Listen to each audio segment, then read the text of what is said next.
The championship medal gleamed on Maya Kim's chest as she scanned the dojo, her voice cutting through the evening air. Who wants to test themselves against a national champion? When her gaze locked onto the quiet, single father in worn sneakers sitting in the corner, the entire room held its breath. Daniel Cross hadn't come here to fight. He'd only wanted his daughter to feel less alone. But as Maya's challenge echoed through the silence, something shifted in his weathered eyes. What happened next would shatter every assumption about strength, honor, and the price of true mastery. Stay with me until the end of this incredible story and drop a comment about which city you're watching from. I'd love to see how far this tale of unexpected courage has traveled. The evening sun cast long shadows through the windows of Kim's elite Taekwondo Academy, painting golden stripes across the polished wooden floor where 30 students had gathered for what they thought would be another routine Thursday training session. The air hung thick with the mingled scents of rubber mats and determination, that particular atmosphere unique to places where people push their bodies to the limit. Maya Kim stood at the center of it all, her black belt wrapped twice around her narrow waist, the gold embroidery catching the light as she moved with the fluid grace of someone who had spent more hours in a dojo than most people spend sleeping. At 28, Maya had already accomplished what most martial artists only dream of: 3 national championships, 2 international silver medals, and a reputation that preceded her into every competition hall she entered. Her students, ranging from eager 8-year-olds to ambitious college athletes, regarded her with the kind of reverence typically reserved for celebrities or saints. She had built this academy from nothing, transforming a defunct warehouse on the outskirts of Cincinnati into a temple of discipline and excellence. Excellence isn't just about winning, Maya announced to the assembled class, her voice carrying the authority of someone who had earned the right to define such terms.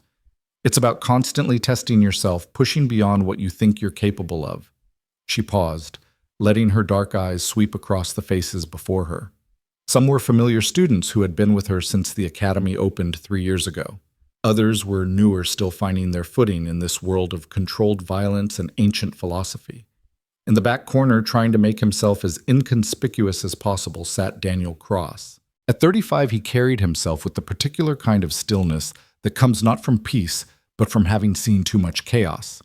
His hands, calloused and scarred, rested on his knees as he watched his daughter Lily practice her basic forms with the beginners group. The 7-year-old's face was scrunched in concentration, her small fists cutting through the air with more enthusiasm than precision. Daniel hadn't wanted to come. The very idea of a martial arts studio made his skin crawl in ways he couldn't quite articulate even to himself.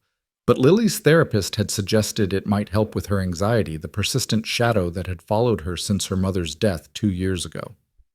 Physical activity, structured environment, sense of community, the therapist had said, checking off boxes on an invisible list of things that might help a grieving child find her footing again. So here he was every Tuesday and Thursday, sitting on the uncomfortable wooden bench reserved for parents, wearing his paint-stained jeans and faded work boots that seemed almost blasphemous in this temple of athletic wear and bare feet. He worked construction during the day, his body already aching by the time he picked Lily up from after-school care and drove her here. The other parents, mostly mothers in yoga pants and fathers in business casual, gave him polite nods but kept their distance as if poverty might be contagious. Tonight, Maya continued, her voice rising with excitement, I want to demonstrate something important about real combat versus sport fighting. She had been building to this moment for weeks, planning a demonstration that would show her students the difference between tournament sparring and actual self-defense. I need a volunteer from the audience, someone who hasn't trained extensively in Taekwondo. A ripple of nervous laughter went through the crowd. The students knew better than to volunteer. They had all felt the controlled but undeniable power of Maya's techniques. The parents shifted uncomfortably, suddenly fascinated by their phones or the motivational posters lining the walls. Maya's gaze swept the room like a searchlight past the eager faces of her advanced students, past the cluster of soccer moms comparing schedules until it landed on the solitary figure in the corner. Daniel felt her attention like a physical weight, his shoulders tensing involuntarily. You, she said, pointing directly at him. Sir, in the work boots. Would you mind helping me with a demonstration? The dojo fell silent. Every head turned to look at Daniel, who remained perfectly still, as if hoping that complete immobility might render him invisible. Lily had stopped mid-form, her eyes wide, as she stared at her father. "I'm just here to watch my daughter," Daniel said quietly, his voice rough from disuse. He rarely spoke at these sessions, content to be a shadow on the periphery of this bright, ambitious world. "Come on," Maya encouraged, her smile confident and slightly predatory. "I promise I'll go easy on you. It's just to show the class how someone without training might react in a real situation.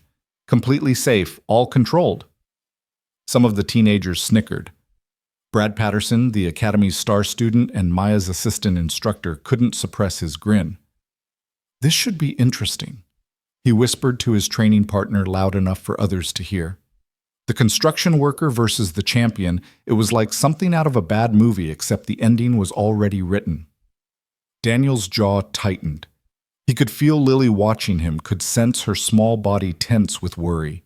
She had inherited her mother's anxiety magnified by loss, and he knew she was already imagining the worst, her father humiliated. Hurt made small in front of everyone. He had sworn to himself that he would never let her see him as anything less than strong, capable, unbreakable. It was the only thing he had left to give her. "Dad doesn't know Taekwondo," Lily said suddenly, her voice high and defensive. "He builds houses." More laughter quickly stifled, but unmistakably there. Maya's smile softened slightly. "That's exactly why he's perfect for this demonstration. Sometimes in real life, we face opponents who don't follow the rules we're used to. Street fights aren't like tournaments." Daniel stood slowly, his movements deliberate and careful. Every instinct screamed at him to refuse to sit back down, to maintain the careful anonymity he had cultivated since returning from Afghanistan 4 years ago. But Lily was watching, and worse, the other kids were watching Lily. He had seen the way some of them looked at her, the girl with the dead mother, and the father who showed up in dirty clothes. He couldn't give them more ammunition. "All right," he said the word heavy with resignation.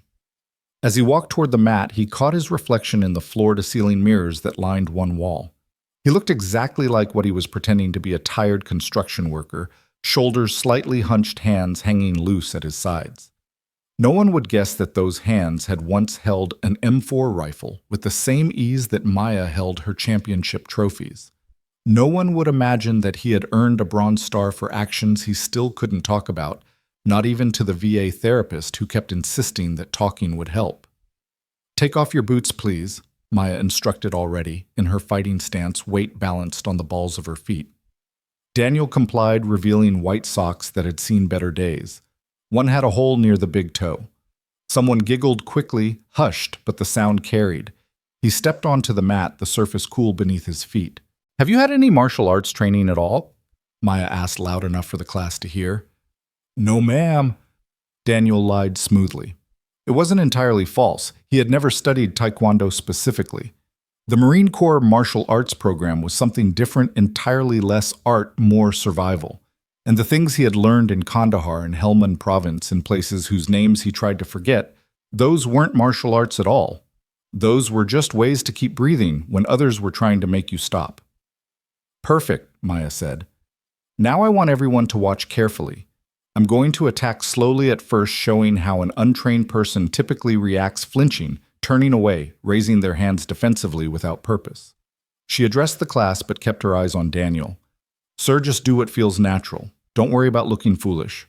That's the whole point." She began with a simple front kick, telegraphed and slow. Daniel's body wanted to react, muscle memory screaming at him to block, to counter, to end this before it began. Instead, he stumbled backward, raising his hands awkwardly, playing the part of the hapless civilian. The class nodded knowingly. This was exactly what they expected. "You see," Maya said, not even breathing hard. "No training, no instinct for proper defense. Now let me show you what happens when I increase the speed." Her next kick came faster, a roundhouse aimed at his ribs. Daniel let it connect, grunting as he absorbed the impact, allowing his body to fold slightly. It stung, but he had felt worse. Much worse. The memories threatened to surface, the IED that had taken Rodriguez, the ambush that had left him with 17 stitches across his back, but he pushed them down, focusing on the present. "Are you all right?" Maya asked, a hint of concern creeping into her professional demeanor. I'm fine, Daniel said, straightening. Is that all? Something flickered in Maya's eyes. Pride, perhaps, or irritation at his tone. The parents were watching with a mixture of sympathy and secondhand embarrassment. The students were riveted, some recording on their phones, despite the academy's no filming policy during classes. Let's try something more realistic, Maya said, her voice taking on an edge. A real attacker won't stop after 1 or 2 strikes. They'll keep coming. She shifted her stance, lowering her center of gravity.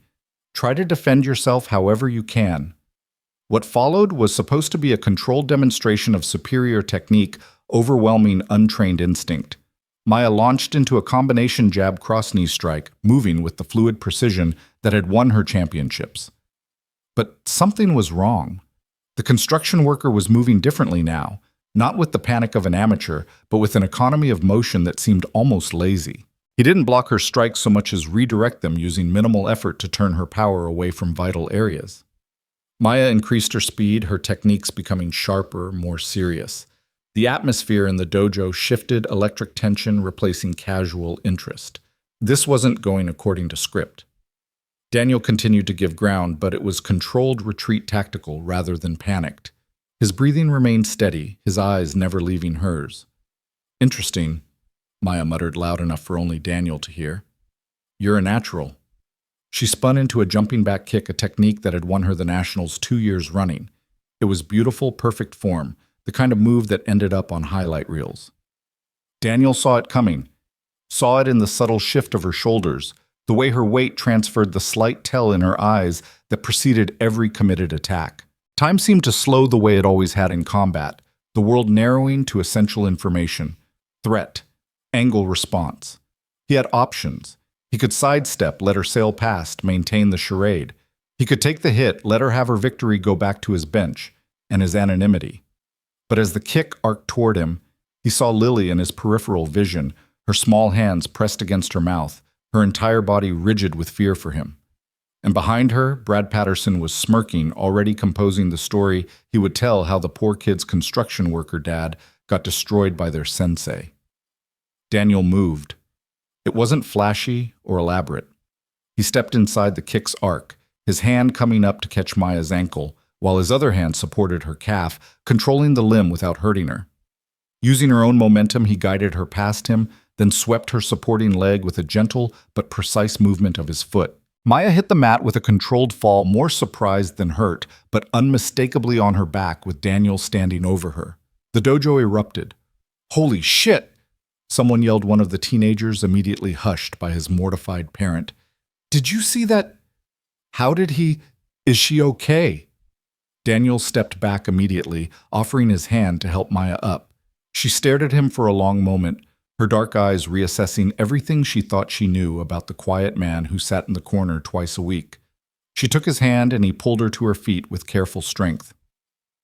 Where did you learn that? She asked quietly, her voice a mixture of embarrassment and genuine curiosity. Lucky instinct, I guess, Daniel said, already moving back toward his shoes. Sorry if I...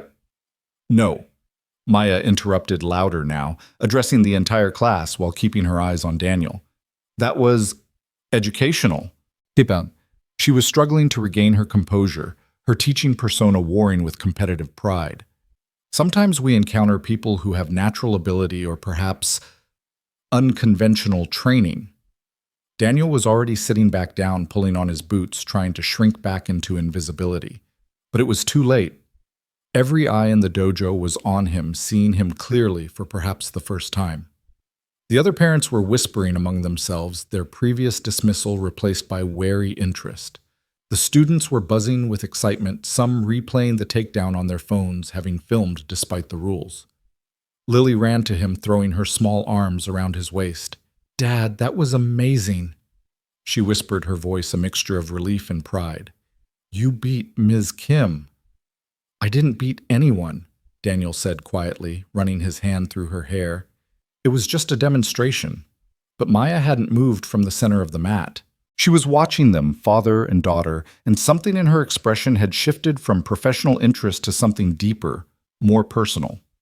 She had been taken down before in tournaments and training countless times over her career, but never like this. Never by someone who moved with such controlled violence, such careful restraint.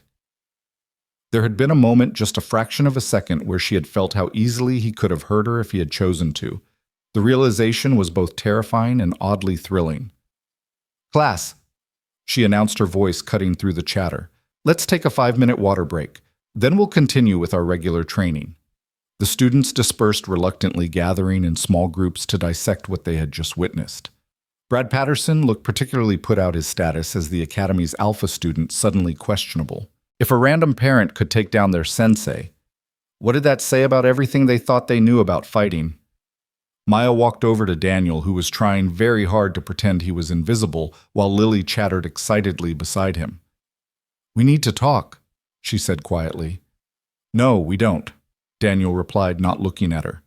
"You've had training, extensive training." "I told you I haven't studied Taekwondo."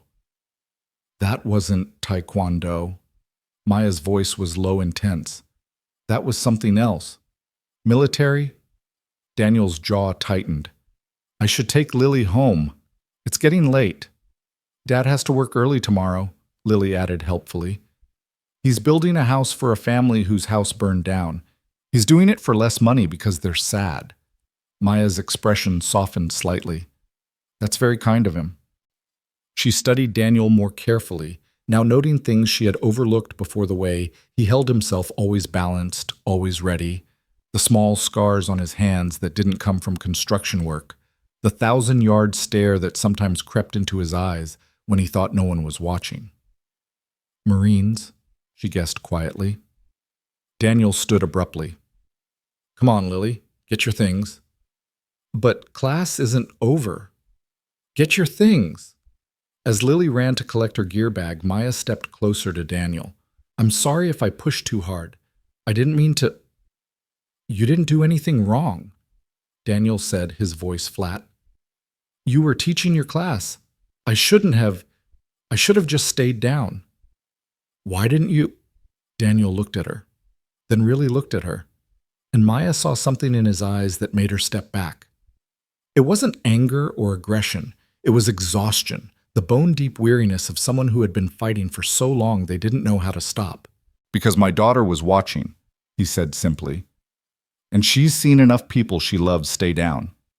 Before Maya could respond, Lily returned her gear bag, bouncing against her leg. "Can we come back on Tuesday?" she asked anxiously. "I promise Dad won't interrupt again." "You're always welcome here," Maya said, directing her answer to both of them. "Both of you." Daniel nodded stiffly and guided Lily toward the door. As they walked past the groups of still whispering students and parents, he heard fragments of conversation. "Looked military. Never would have guessed. Think he could teach." Outside, the evening air was cool against his flushed skin. Lily held his hand as they walked to his battered pickup truck, practically vibrating with excitement. "Dad, you were like a superhero," she exclaimed. "Like Captain America or—" "I'm not a superhero, baby," Daniel said gently. "I just got lucky." "But you knew exactly what to do." "You were so fast and Ms." Kim looked so surprised. She paused, then added more quietly, "I was scared she was going to hurt you." Daniel stopped kneeling down to look his daughter in the eye. "Hey, you don't ever have to worry about me getting hurt. Okay, I'm tougher than I look." "I know," Lily said, but her voice was uncertain. She had said the same thing about her mother once upon a time. Cancer didn't care how tough someone looked. As they drove home through the darkening streets of Cincinnati, Daniel's phone buzzed with a text from an unknown number. He ignored it until they reached a red light, then glanced at the screen. "I know you're more than you seem. If you ever want to talk, really talk, I'm here. Also, I could use an assistant instructor who actually knows how to fight. Maya." He deleted the message without responding. At home, their small rental house felt even smaller after the spacious dojo. Daniel made Lily dinner, mac and cheese with hot dogs cut up in it. Her favorite, while she recounted the evening's events in elaborate detail, adding flourishes that hadn't actually happened. "And then you moved like whoosh, and Ms. Kim was like, ah, and everyone was like, what?" She gestured wildly with her fork, sending a piece of hot dog flying across the kitchen. "Eat your dinner and stop making sound effects," Daniel said. but he was smiling despite himself. Later, after Lily was asleep, her worn stuffed rabbit clutched against her chest. Daniel sat on the front porch with a beer he wouldn't drink. The label was already peeling from the condensation, his fingers working at it absently, a nervous habit he couldn't shake. He thought about the moment on the mat, the split second when his body had betrayed years of careful camouflage. Maya's ankle in his hand, the weight of her, the ease with which he could have broken her. The knowledge sat heavy in his chest, another secret to add to the collection that woke him at 3 a.m. most nights. His phone buzzed again. Another text from Maya. Your daughter told me you were in the military. I have a brother who served. I understand if you don't want to talk about it, but the offer stands assistant instructor position. Paid. Think about it. Daniel almost laughed. If she knew what he had really done, the things that had earned him that bronze star, she wouldn't want him within 100 yards of her students. Heroes in war movies saved people, protected innocents, came home whole. Real war was messier, uglier, full of impossible choices and collateral damage that followed you home like smoke that never quite washed out of your clothes. A car drove by, bass thumping from its speakers, and Daniel's hand moved to his hip, reaching for a weapon that wasn't there, hadn't been there for 4 years. He forced himself to relax, to breathe, to remember that he was in Ohio, not Afghanistan, that the sound was music, not incoming fire. Inside, Lily coughed in her sleep, and he went to check on her. She had kicked off her blankets again, her small face peaceful in the glow of her nightlight. He covered her back up, kissed her forehead gently. She was why he had come back, why he had survived when Rodriguez and Patterson and the others hadn't. She was why he worked construction until his hands bled, why he sat on uncomfortable benches in dojos, why he pretended to be nothing more than what he appeared to be. But tonight, for just a moment, he had let the mask slip, and someone had seen what was underneath. His phone buzzed once more. This time it wasn't Maya. It was a number he recognized, one that made his blood run cold. Colonel Harrison, retired now, working for a private military contractor that had been trying to recruit him for 2 years. Saw an interesting video online. You still got it, Cross. The offer's still on the table. Money's better than ever. Think about your girl's future. Daniel deleted this message too, but his hands were shaking now. He went to the kitchen, poured the beer down the sink, watched the foam swirl away. Outside, a dog barked, and someone's TV played too loud through thin walls. Normal sounds of a normal neighborhood where normal people lived normal lives. He thought about Maya's offer. Assistant instructor. It was dangerous putting himself in a position where he would have to use those skills again, even in a controlled environment. But it was also money. Real money, not the uncertain income of construction work that dried up every winter. Money for Lily's college fund, for better health insurance, for maybe moving to a house where she could have her own room instead of sleeping in what was supposed to be a dining room. More than that, though, he thought about the way she had looked at him tonight. Not with fear or pity or the careful distance that most people maintained once they sensed what he was. Maya had looked at him with recognition, one fighter to another, and there had been respect in her eyes. He pulled up her texts, stared at them for a long moment, then typed a response. I'll think about it. Her reply was immediate, as if she had been waiting. Tuesday after regular class. We can talk. And Daniel, thank you for trusting me enough to show me who you really are. He wanted to tell her that she was wrong, that she hadn't seen who he really was, that the man who had taken her down on that mat was just a shadow of someone who no longer existed. But maybe that was the point. Maybe shadows were all, any of them were casting different shapes depending on the light. In her room, Lily stirred, mumbling something in her sleep. Daniel went to her doorway, watched her for a moment. Tomorrow she would tell everyone at school about tonight, about how her dad had surprised everyone. For once, she would be the kid with the cool story, the one others envied instead of pitied. It was a small gift, but it was something. The weight of the evening settled over him as he prepared for bed in his own room, a cramped space barely big enough for a mattress and a dresser.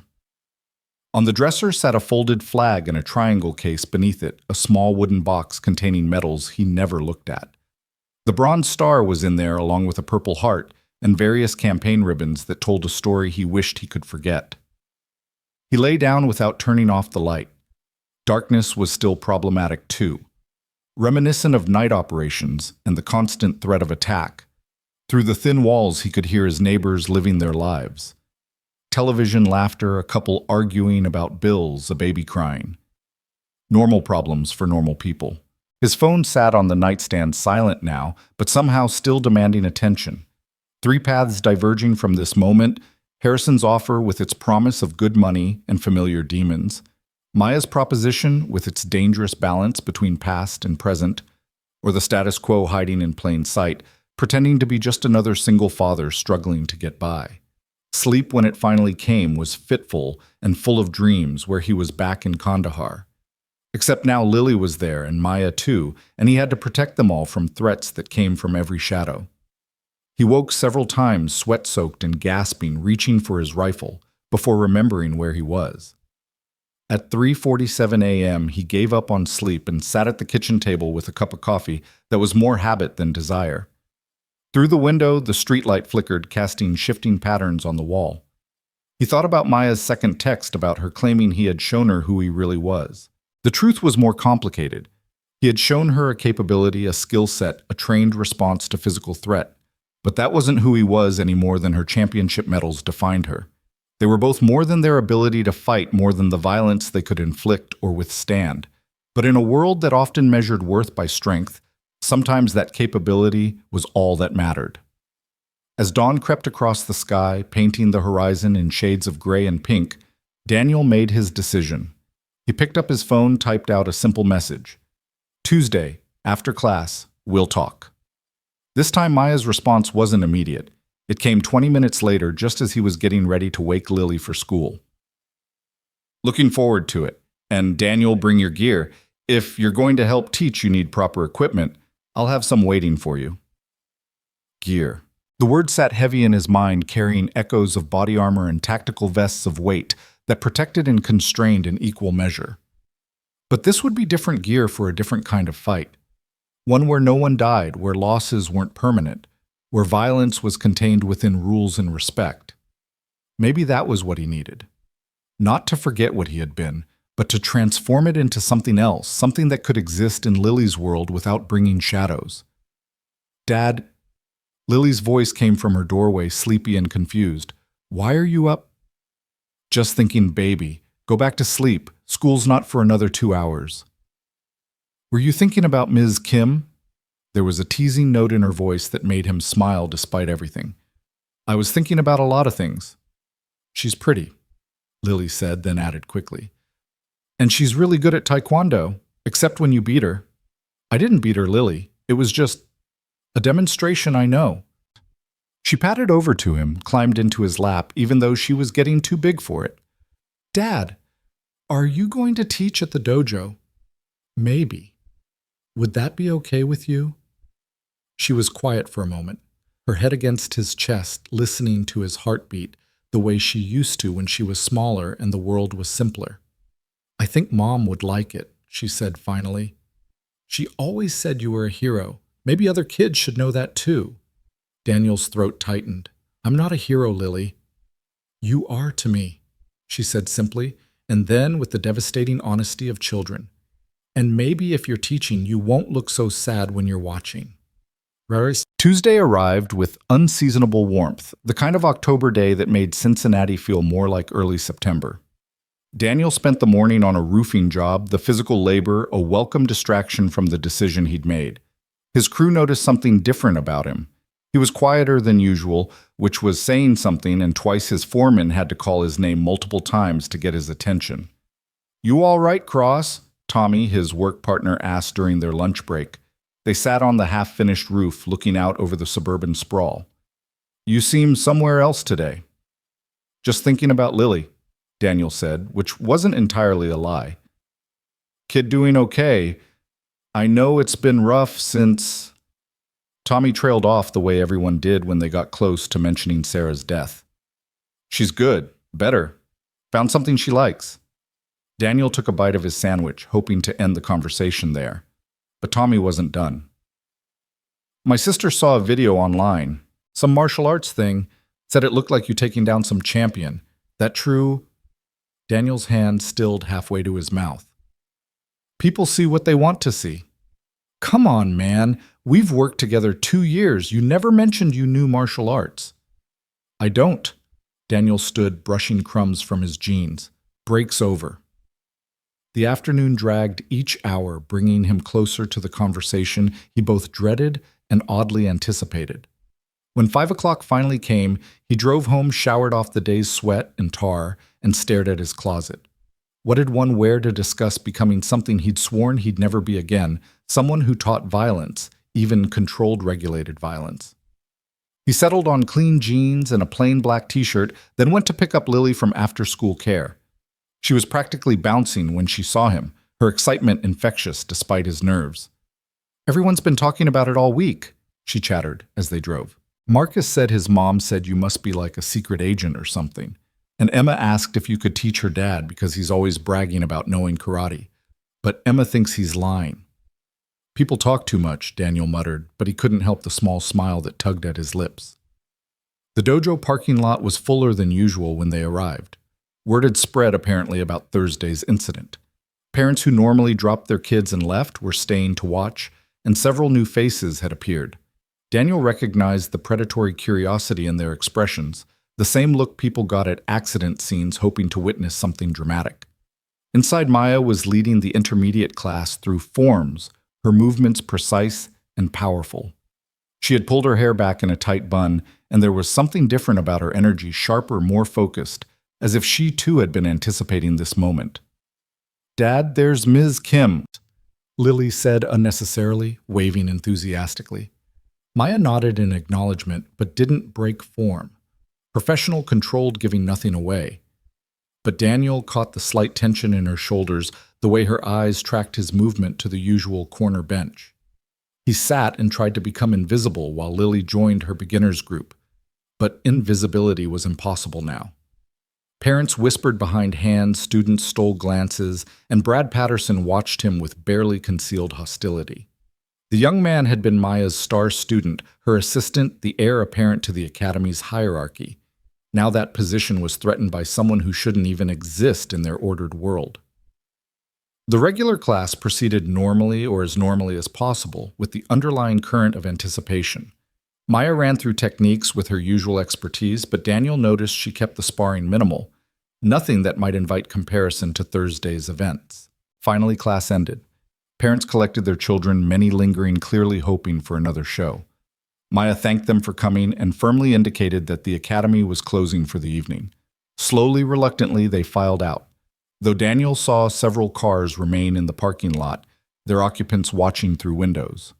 "Lily, go practice your forms in the back room," Maya instructed. "Your dad and I need to discuss adult things." "Adult things are boring," Lily complained, but she complied, taking her water bottle and disappearing through a doorway. Brad Patterson hadn't left. He stood near the weapons display, arms crossed, trying to look casual, but failing. "I should stay," he said. "As assistant instructor, I should be part of any decisions about—" "Thank you, Brad, but this is a private conversation," Maya said firmly. "But, good night, Brad." The dismissal was clear. Brad's face flushed, his eyes darting between Maya and Daniel. For a moment, Daniel thought the young man might argue further, might even challenge him to prove Thursday wasn't a fluke. But Maya's expression brooked no argument, and Brad left, slamming the door harder than necessary. The silence that followed felt heavy, loaded with unspoken questions. Maya walked to a bench against the wall and pulled out a black duffel bag.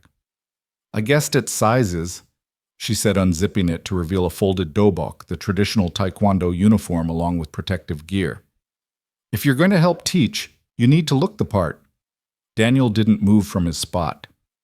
"We should talk first about what you think you saw, about what you think I can offer." Maya sat on the bench, her usual confident posture relaxing slightly. "What I saw was someone with combat training trying very hard to hide it. What I saw was control discipline and the kind of reflexes that don't come from sport fighting. And that makes you want me around your students. It makes me curious." She leaned forward, elbows on her knees. "I've trained with a lot of people, Daniel. Sport fighters, MMA guys, even some military contractors who thought they were tough. None of them moved like you did. There was no ego in it, no performance, just efficiency." Daniel almost laughed at that. Efficiency. That's what they'd called it in training too. Maximum effect, minimum effort. Economy of violence, pretty words for ugly necessities. I looked you up, Maya continued. Don't look at me like that. It's 2025, everyone looks everyone up. Daniel Cross honorably discharged Purple Heart Bronze Star with valor, 2 tours in Afghanistan. The details are classified, but the medals tell a story. Medals don't tell stories, Daniel said quietly. They just mark where stories ended. Maya was quiet for a moment, absorbing that. My brother came back different too. Not bad different, just careful. Like he was always checking exits, always watching shadows. He won't talk about what happened over there, but sometimes I catch him looking at nothing and I know he's somewhere else. Is that supposed to make me feel better? Knowing I'm not the only one who can't let go. It's supposed to make you understand that I'm not asking you to be something you're not. I'm not looking for a war hero to parade around. I just need someone who actually understands that fighting isn't about trophies and rankings. Daniel stood paced to the window. Outside the parking lot, lights had come on, casting pools of yellow in the gathering dusk. 2 cars still sat there, waiting, watching. Your students don't need to know what real fighting is, he said. They need to believe in the sport and the rules and the idea that violence can be contained and controlled. They need to believe that fighting is about points and medals and honor. Some of them need more than that. Maya's voice was steady, insistent. I've got kids here who are being bullied. Women who want to feel safe walking to their cars. Teenagers who live in neighborhoods where the rules don't always apply. They need someone who can teach them the difference between sport and survival. And you think I'm that person. You don't know anything about me beyond a 2-minute interaction and some internet search results. I know you didn't hurt me when you could have. I know you measured exactly how much force to use to put me down without causing damage. That kind of control doesn't come from rage or brutality. It comes from discipline. Daniel turned to face her. It comes from practice, from doing it over and over until it becomes automatic. Do you really want someone teaching your students who's practiced violence until it's as natural as breathing? I want someone teaching them who understands the weight of it, who won't fill their heads with action movie fantasies. Maya stood, moved closer to him. Look, I've built something good here. These kids, they trust me.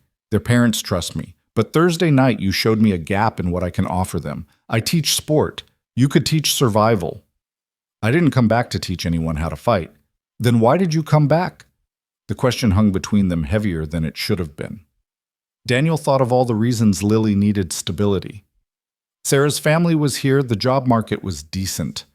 But underneath those practical explanations was a simpler truth: he'd come back because he didn't know how to go forward. My daughter loves it here, he said finally. She's happier than she's been since her mom died. If helping out here keeps that smile on her face, then I'll do it. But there are conditions. Maya nodded, waiting. No questions about my service. No war stories for the students. No social media posts about the veteran instructor. I'm just Daniel Lily's dad who happens to know some self-defense. That's it. Agreed. And if I say something's too dangerous, too real, we don't teach it. There are things these kids don't need to know how to do. Of course. And Lily doesn't pay for classes anymore. If I'm working, she trains free. Maya smiled slightly. I was already planning that. Anything else? Daniel looked at the uniform in the bag. It was black like Maya's, with a blank space where patches and badges would normally go. No rank, no history, just fabric. I won't wear a belt, he said. Everyone wears a belt. It's part of no belt. I'm not part of your ranking system. I'm not working toward anything. I'm just here to help. Maya considered this. The parents will ask questions. The students won't understand. Then tell them the truth. I'm not a Taekwondo practitioner. I'm just someone helping with self-defense training. Fine. No belt. She pulled something else from the bag, a simple black shirt with instructor printed on the back. Will you at least wear this so people know you're supposed to be here? Daniel took the shirt, ran his fingers over the letters. Instructor, teacher. Someone who shaped others, who passed on knowledge. It felt like wearing a lie, but then again his whole life since discharge had been about wearing lies. Tuesday and Thursday evenings, he asked. To start, maybe Saturday mornings if you're available. The pay isn't much. I don't care about the money. That was a lie. He cared desperately about the money, about every dollar that might make Lily's life easier. But he couldn't let Maya know, that couldn't let her see how close to the edge they lived. "Try on the uniform," Maya said. "The changing room's through there." Daniel took the bag and walked to the small changing room. Inside, fluorescent lights hummed over a bench and a few lockers. He pulled out the uniform, held it up. It was well-made professional, nothing like the bulk-purchased gear he'd seen some of the students wearing. As he changed, he caught his reflection in the mirror. Scars mapped across his torso, some from training, some from combat. One from the surgery that had saved his life after the IED. They told their own story, one that no amount of new uniforms could overwrite. The dobok fit well, though it felt strange after years of ACUs and then work clothes. The fabric was lighter than he expected, designed for movement rather than protection. When he stepped back into the main dojo, Maya was going through her own forms, moving with a grace that spoke of years of dedication. She stopped when she saw him. "It suits you. It feels like a costume." "Everything's a costume. The question is whether you can inhabit it." She moved to the center of the mat. "Show me something. Not Taekwondo, obviously, but whatever you know. I need to understand what I'm working with." "That's not necessary." "It is if we're going to do this.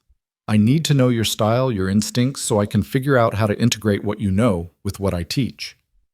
Daniel stepped onto the mat reluctantly. The uniform did make a difference. It was easier to move, to shift between stances. He started with basic movements from the Marine Corps martial arts program, the foundation exercises that had been drilled into him at Quantico. Strikes, blocks, throws, all designed for simplicity and effectiveness. Maya watched intently, occasionally asking him to repeat a movement or explain the reasoning behind a technique. She was a good student, quick to understand the differences between sport and combat application. "This is designed to end fights quickly," she observed. "That's the point. No one wins a long fight in combat. You neutralize the threat and move on." "Show me a takedown, something you'd teach for self-defense." Daniel hesitated, then moved behind her, demonstrating a simple arm control that could transition into either a restraint or a throw.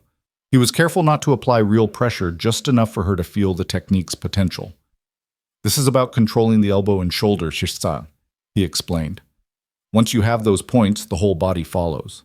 Maya turned in his grip, testing the hold. "And if they resist, then you adjust. Fighting isn't choreography, it's problem-solving under pressure." She smiled at that. "I like that phrase. Mind if I steal it? It's not mine to keep." They worked for another hour, Daniel showing techniques while Maya found ways to adapt them for teaching. She was smart, understanding not just the moves, but the principles behind them. Several times she improved on his demonstrations, finding ways to make them more accessible to beginners. "Dad," Lily's voice came from the doorway. She had apparently grown bored with solo practice. "Are you wearing a uniform? It's just clothes, baby. But you look like a real instructor now." She ran over, circling him with obvious delight. "Ms. Kim, isn't he going to be awesome?" "I think he'll do fine," Maya said diplomatically. A knock on the door interrupted them. Through the glass, Daniel could see a woman with 2 children looking hesitant. "We're closed," Maya called out. "I know, I'm sorry," the woman said through the door. I saw the video from last week, and I wanted to know if the man in it teaches here now. My son is being bullied at school, and traditional classes haven't helped." Maya looked at Daniel, who shook his head slightly, but Lily had already run to the door, opening it before anyone could stop her.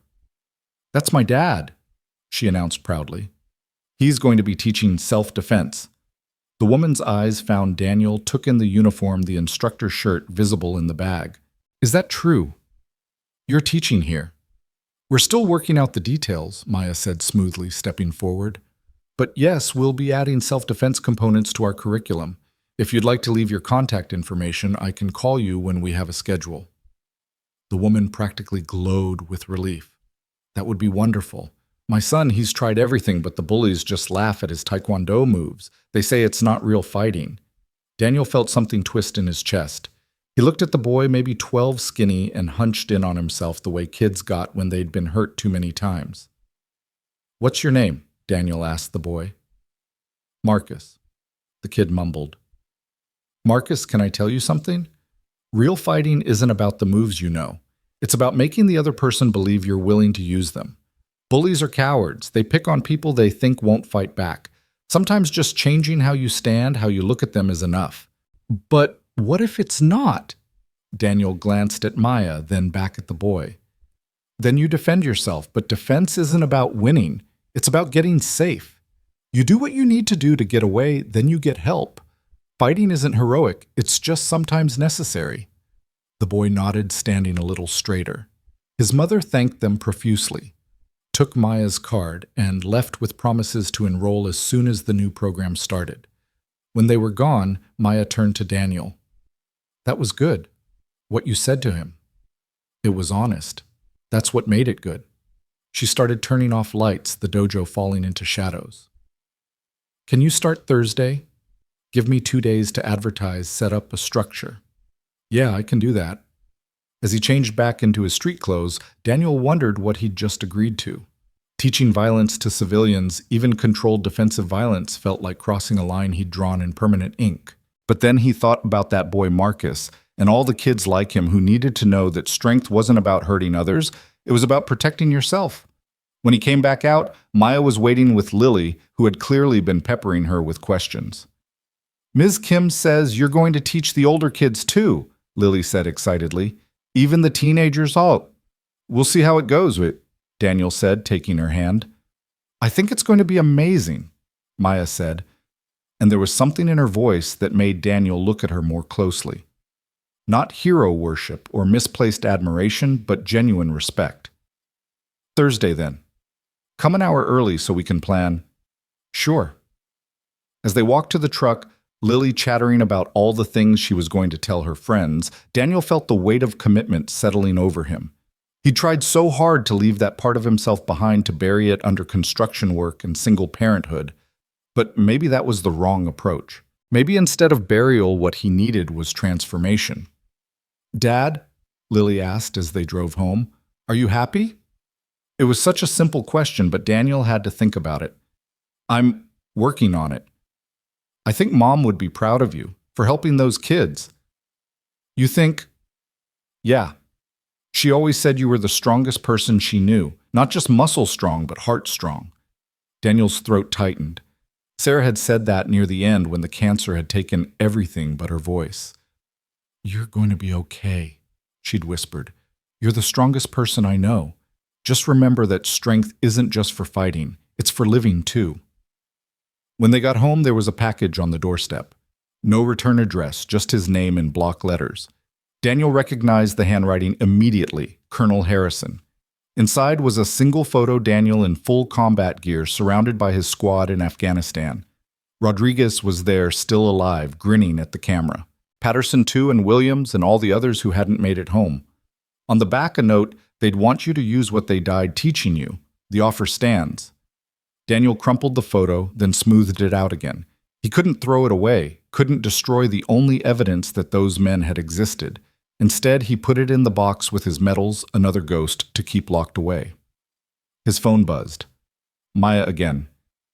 Thank you for saying yes. I know it wasn't easy. We're going to do good things together. He didn't respond, but for the first time in years, he didn't delete the message either. Maybe that was progress. Maybe that was enough. That night, Lily fell asleep quickly, exhausted from excitement. Daniel sat at the kitchen table, laptop open, researching self-defense techniques that could be taught safely to civilians. He found himself making notes, planning progressions, thinking about how to teach awareness and de-escalation alongside physical techniques. Somewhere around midnight, he realized he was approaching this like a mission. Intel planning objectives, contingencies. The thought should have disturbed him, but instead it felt oddly comforting. He'd been drifting for so long, just surviving day to day. Having a purpose, even a small one, made him feel more solid, more real. A sound outside made him tense footsteps on the sidewalk, stopping near his door. His hand moved instinctively to where his sidearm used to be, then relaxed as the footsteps continued past. Just someone walking their dog, probably. But the hypervigilance remained another ghost that would never quite leave. He closed the laptop, checked the locks twice, and went to bed. Tomorrow was Wednesday, a regular construction day. No dojo, no uniforms, no pretense of being anything other than what he appeared to be. But Thursday would come, and with it the beginning of something he couldn't quite name yet. In his dreams, he was teaching hand-to-hand combat to his old squad. But they kept shifting into the kids from the dojo, and he couldn't remember which techniques were safe and which were lethal, and Sarah was there telling him to be strong, but he didn't know if she meant strong enough to fight or strong enough not to. He woke at 3 a.m. as usual, sweat-soaked and reaching for a weapon that wasn't there. But this time, instead of the usual crushing weight of survivor's guilt, he felt something else. Not hope exactly, but the possibility of it. The idea that maybe his skills didn't have to be a burden.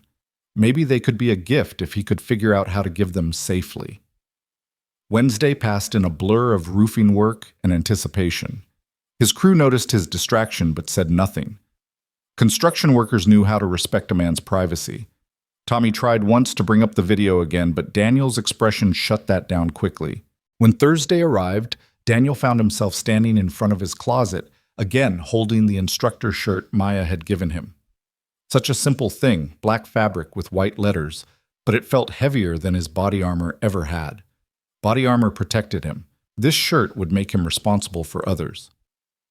"Dad, we're going to be late," Lily called from the living room, already in her dobok.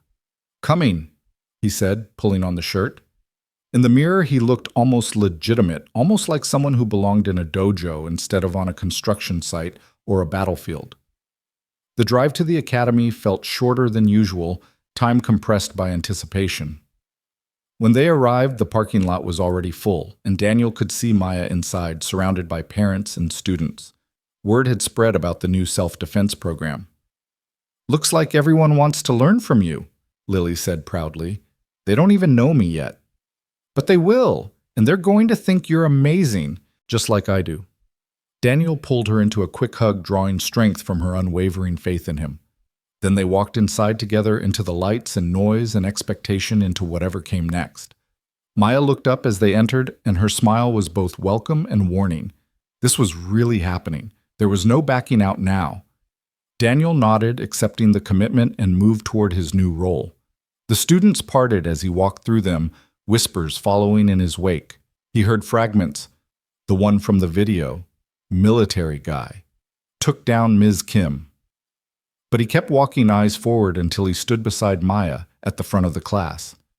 She had arranged them by age and skill level, the younger kids in front, teenagers in back.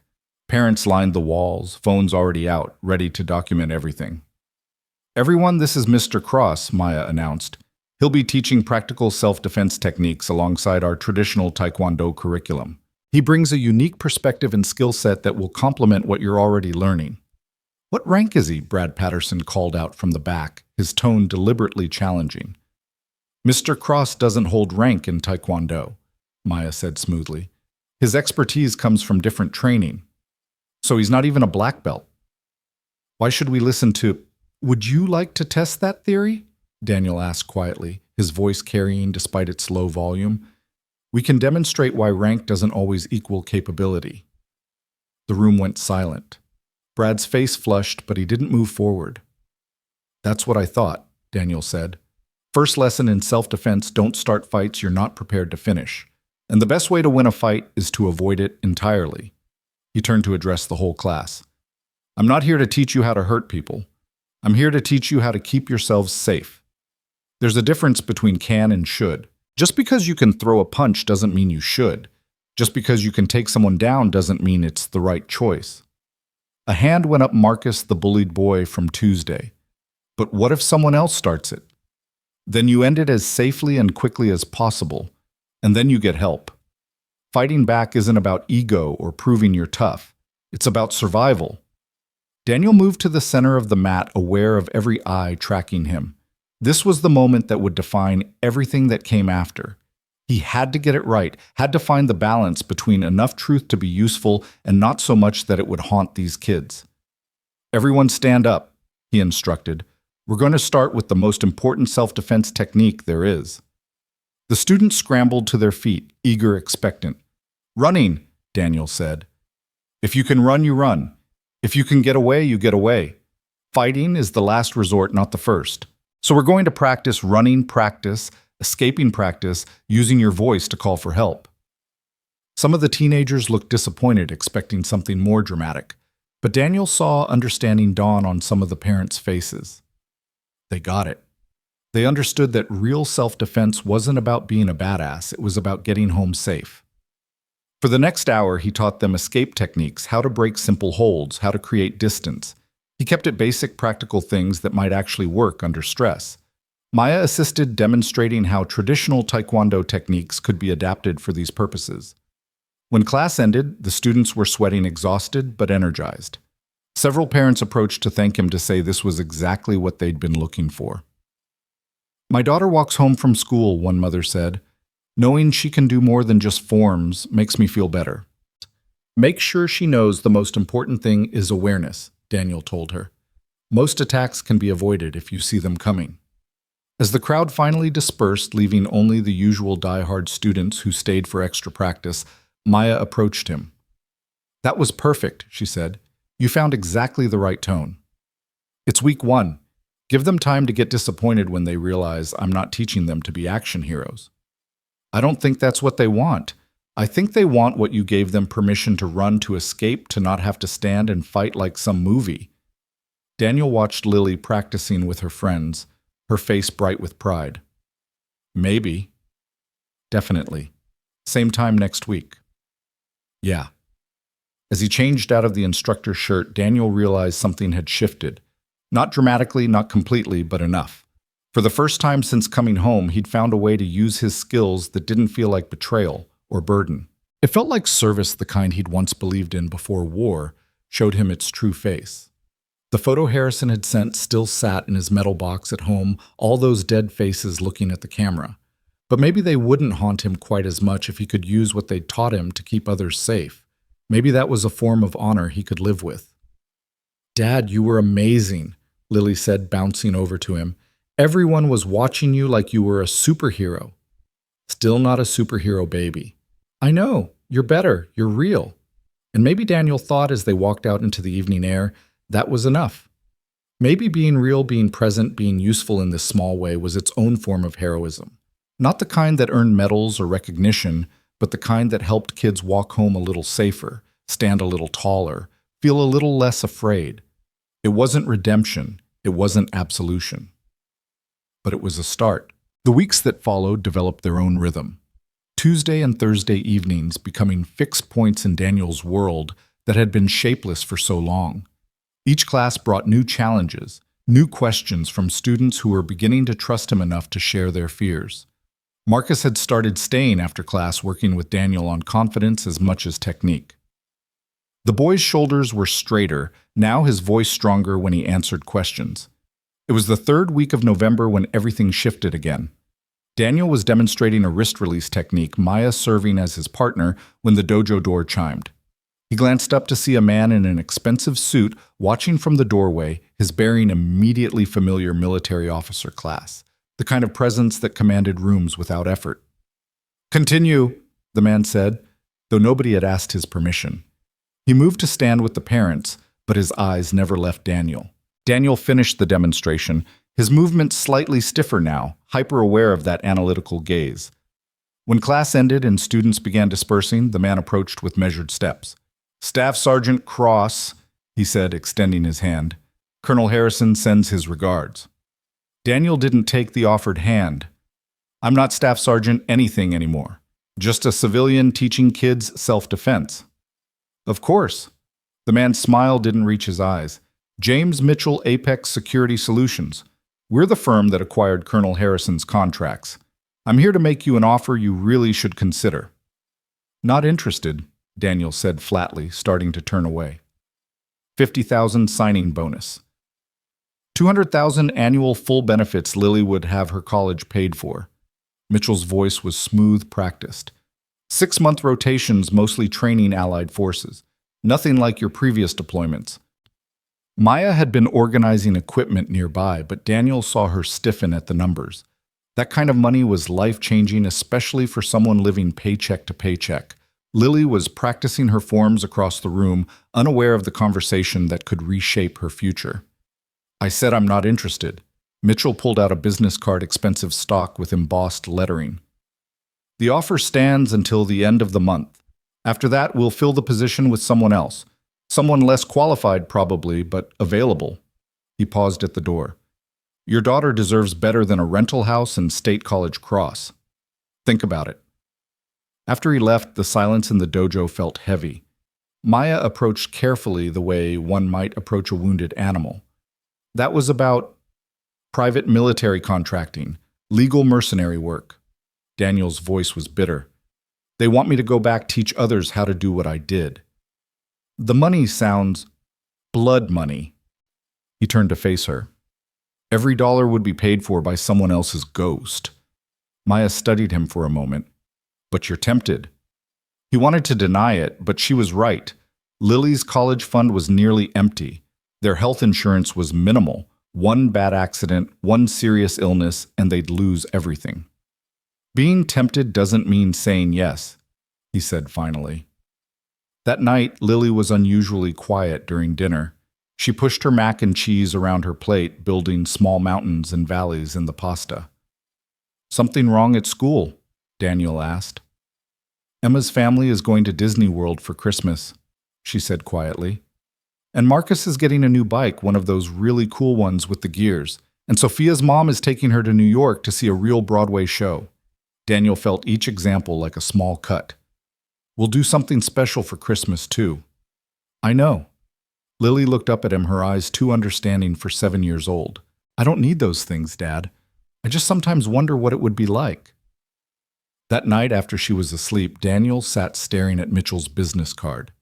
$200,000 a year. Enough for a real house vacation savings for college. Enough to give Lily the childhood she deserved instead of the one his choices had left her with. His phone rang. Maya's name appeared on the screen. I'm sorry if I overstepped earlier, she said without preamble. It's none of my business what job offers you consider. You didn't overstep. Can I ask you something? Not as your employer, just as a friend? Daniel was quiet for a moment. Friend. He hadn't had one of those since his squad. Yeah. What really happened over there? What makes the idea of going back so unbearable? Daniel closed his eyes, saw Rodriguez's face in that last moment, the surprise in his eyes when the IED went off. We were escorting a medical convoy, supposed to be a milk run delivering supplies to a field hospital. Intel said the route was clear. Maya waited patient in the silence. It wasn't clear. Ambush hit us 3 clicks from the hospital. RPGs, small arms, the works. We held them off, but Rodriguez took a round in the chest. Armor stopped it, but he was down, couldn't breathe. I carried him to cover, went back for Patterson. That's when the second IED hit. His hand moved unconsciously to his side, where the shrapnel scars made a constellation of raised tissue. Patterson was maybe 10 feet away. The blast, he swallowed hard. There wasn't enough left to carry, but I tried anyway, dragged what I could find to the medics. They said I saved 3 others that day, but all I remember is not saving Patterson. Daniel. The Bronze Star citation talks about valor under fire. What it should say is that I chose who lived and who died. I made the calculation who could be saved, who couldn't. That's not valor. That's just math. Brutal, horrible math. And they want you to teach others how to make those calculations, among other things.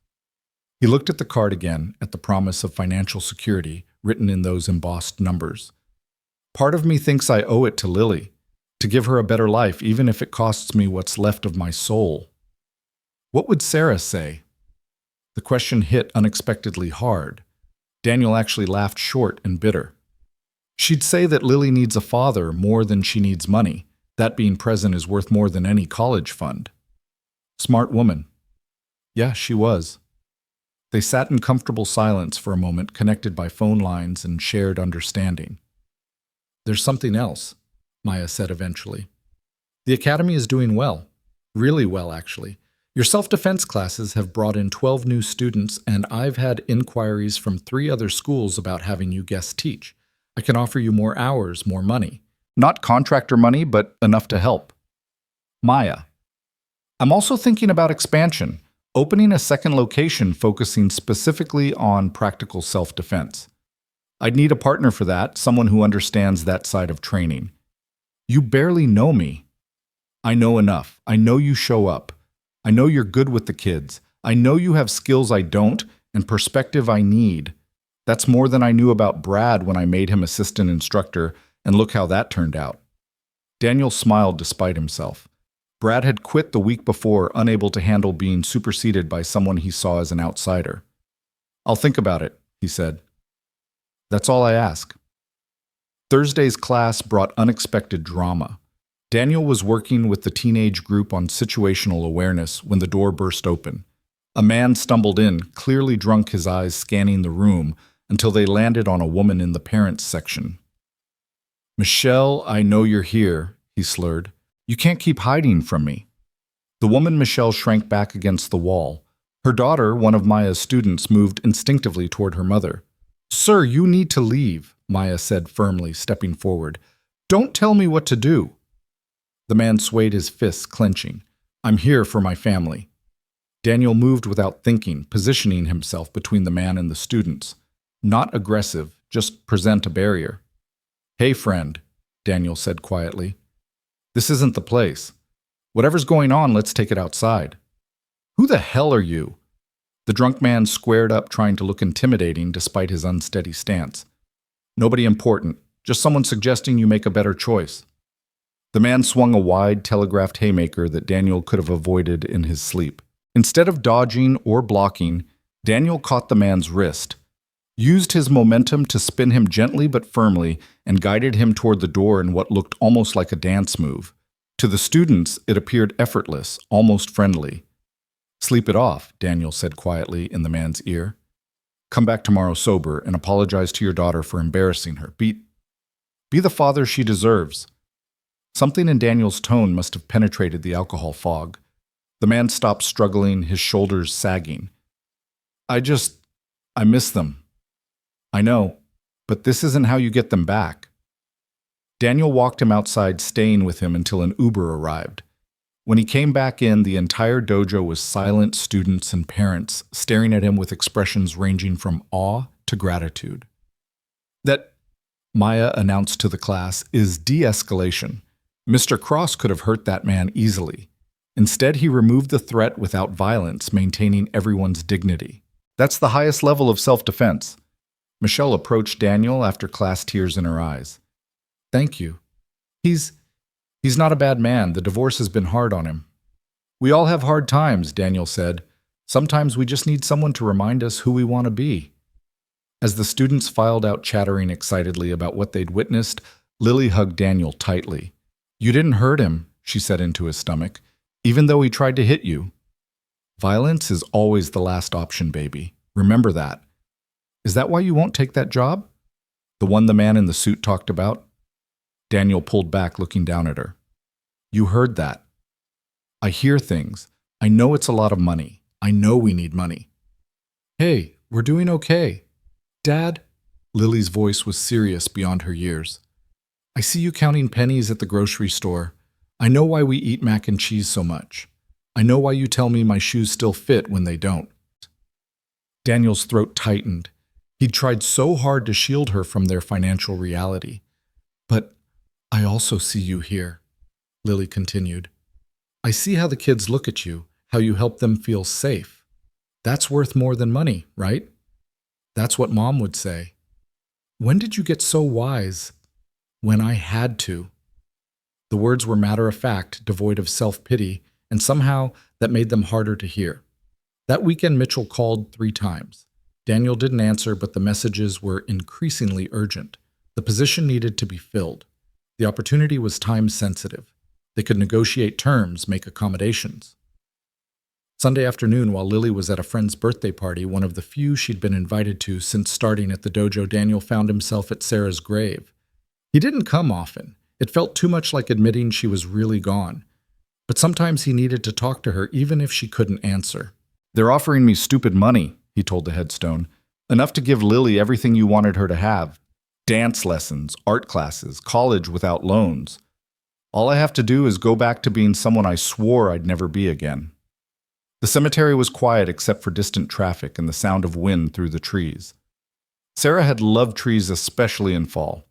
She would have loved how they looked today, all gold and amber in the afternoon sun. She looks more like you every day, he continued. Same stubborn chin, same way of seeing through my bullshit. She told me yesterday that helping people feel safe is worth more than money, 7 years old and already smarter than me. A family walked past, flowers in hand, heading to another section of the cemetery.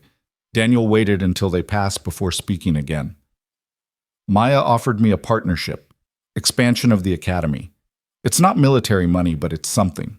And I could stay here, be present, be the father you always believed I could be. He touched the headstone gently.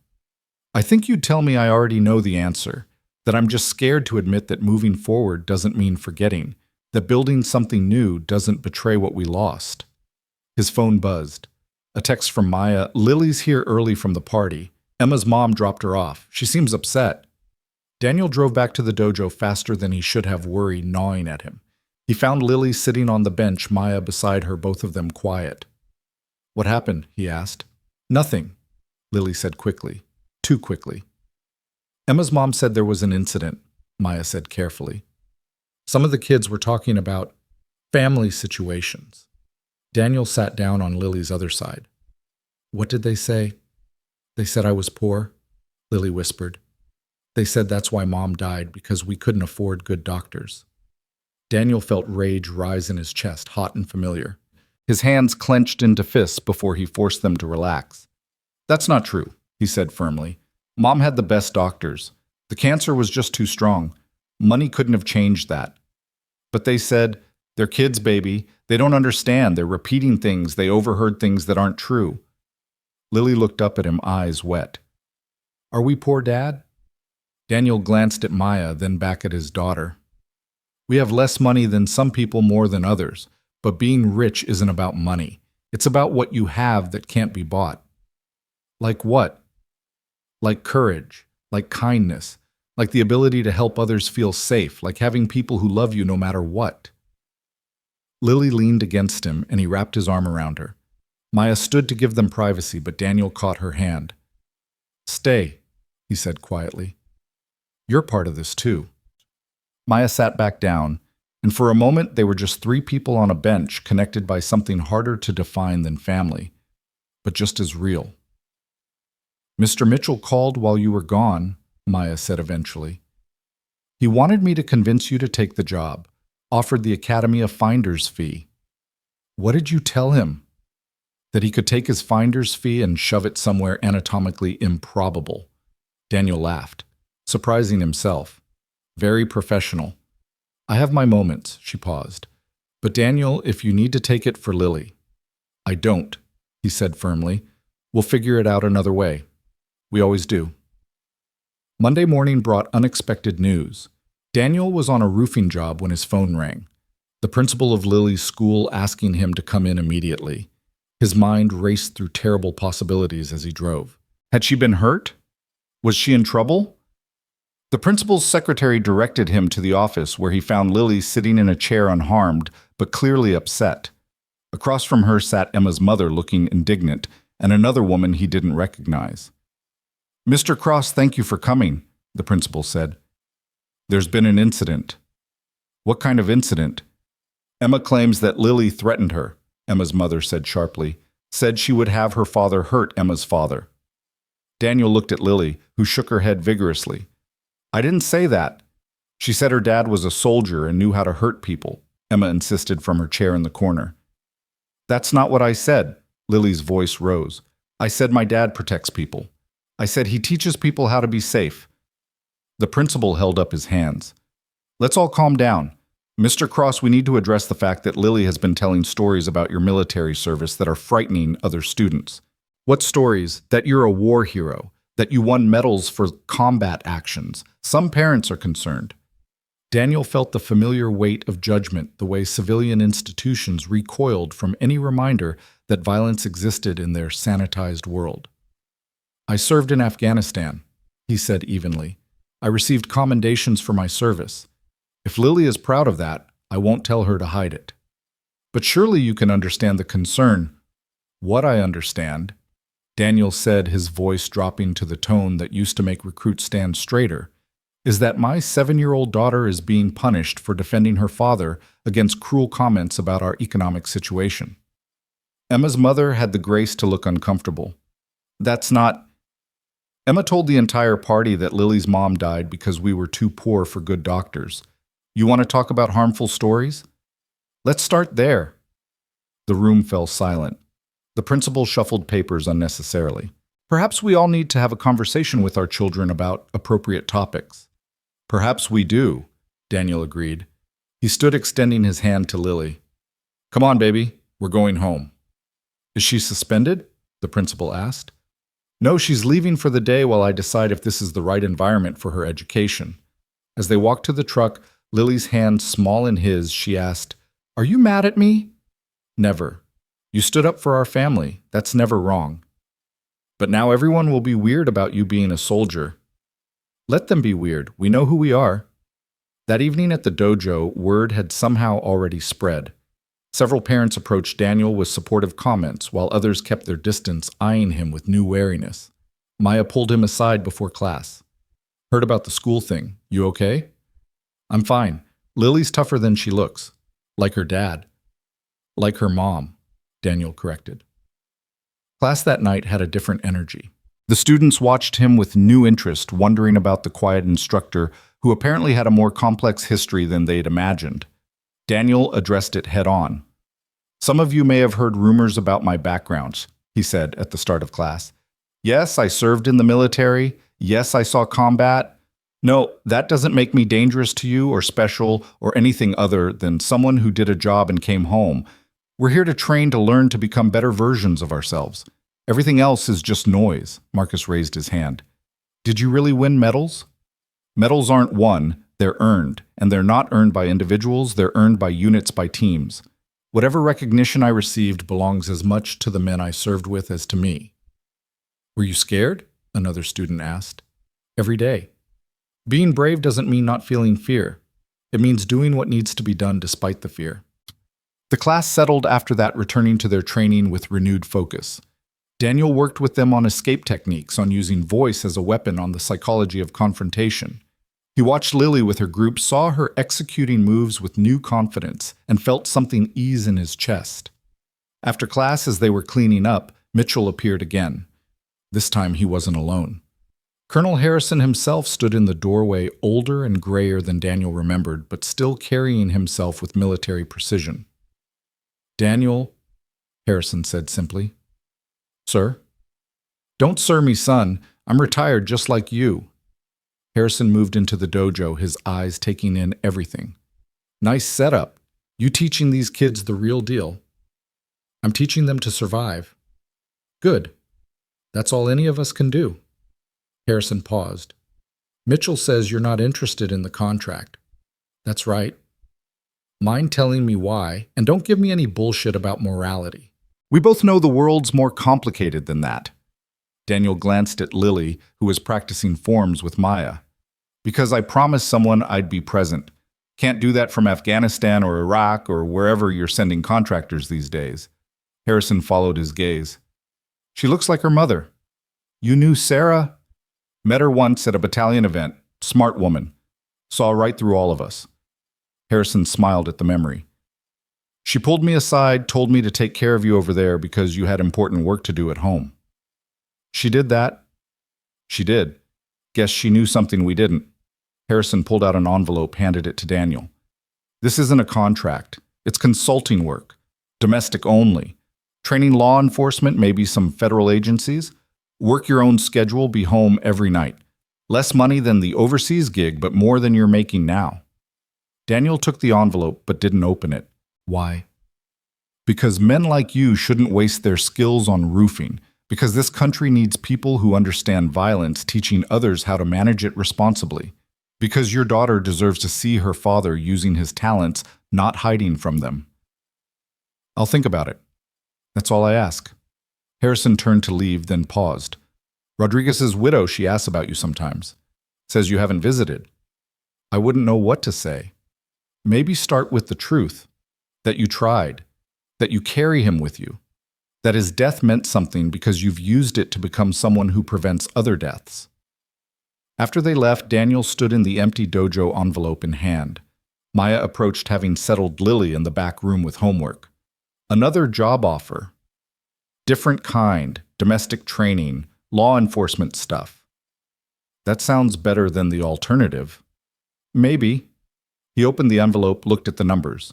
Not life-changing money, but enough. Enough for a better apartment, reliable health insurance, maybe even some savings. It would mean traveling sometimes, few days here and there. We could work around that. I could adjust the class schedule. You'd do that? Maya stepped closer, close enough that he could smell her shampoo, something floral and clean. Daniel, you've brought something to this place that I didn't even know was missing. The students respect you in a way that's different from how they respect me. You make them feel capable not just of defending themselves, but of being better people. I'm just teaching them basic techniques. No. She put her hand on his arm, and he was surprised by how natural it felt. You're teaching them that strength comes in different forms, that violence isn't the answer, but sometimes it's the question, and they need to know how to respond. You're teaching them what you learned the hard way so they don't have to. Daniel looked down at her hand, then up at her face. There was something there, something that had been building for weeks, but that neither of them had acknowledged. Maya. I know, she said quietly. I know it's complicated. I know you're still grieving. I know there are 1,000 reasons why this is a bad idea. But Daniel, at some point you have to stop just surviving and start living again. Before he could respond, Lily's voice called out from the back room. Dad, I finished my homework. Can we go home? The moment broke Maya stepping back, both of them suddenly aware of the space between them. Think about the job, Maya said, professional distance restored. Think about all of it. That night, Daniel sat at his kitchen table, Harrison's offer spread out before him. Lily was asleep, the house quiet, except for the hum of the refrigerator and the distant sound of traffic. He thought about Rodriguez, about Patterson, about all the men who hadn't come home. He thought about Sarah, about her belief that he could be more than just a warrior. He picked up his phone, scrolled to Maria Rodriguez's number. He'd had it for years, never used it. Before he could lose his nerve, he pressed call. Hello? Her voice was cautious, uncertain. Maria, it's Daniel Cross. Silence for a long moment. Daniel, I wondered if you'd ever call. I'm sorry it took so long. I didn't know what to say. You don't have to say anything. Just tell me about that day. Tell me he wasn't alone. So Daniel told her. Not the sanitized version from the official report, but the truth. How Rodriguez had joked that morning about his son's Little League game. How he'd shared his MRE crackers because Daniel had given his to a local kid. How when the ambush hit, Rodriguez had pushed another soldier out of the line of fire, taking the round himself. How Daniel had held him while they waited for the medevac, talking about home, about baseball, about anything but the blood. He saved someone, Maria said through tears. He saved several people. He was a hero, Maria, a real one. He always said you were the hero, said you kept them all safe. We kept each other safe, until we couldn't. They talked for another hour, sharing memories, grief, and something that might have been healing. When Daniel finally hung up, he felt lighter somehow, as if a weight he'd carried for years had shifted, become more bearable. He looked at Harrison's offer again. Training law enforcement, teaching them the skills that might keep them alive, that might help them protect others. It wasn't redemption, but it was purpose. He texted Harrison, I'll take the consulting job, part-time to start. Need to maintain my commitment to the dojo. The response was immediate. Good man. Welcome back to the world of the living. Daniel then texted Maya, took the consulting job. Also, would you like to have dinner sometime without Lily, without students, just us? This response took longer, and he could almost imagine her debating, weighing risks and possibilities. Finally, Friday night, I'll find a babysitter for Lily. Pick me up at 7. For the first time in longer than he could remember, Daniel smiled without weight behind it. Not because everything was fixed or healed or perfect, but because it was moving forward. Because maybe Sarah had been right. All along. Strength wasn't just for fighting, it was for living too. Friday arrived faster than Daniel expected, bringing with it a nervousness he hadn't felt since his first patrol in Afghanistan. He stood in front of his closet, realizing how limited his wardrobe had become: work clothes, training gear, and one suit he'd worn to Sarah's funeral.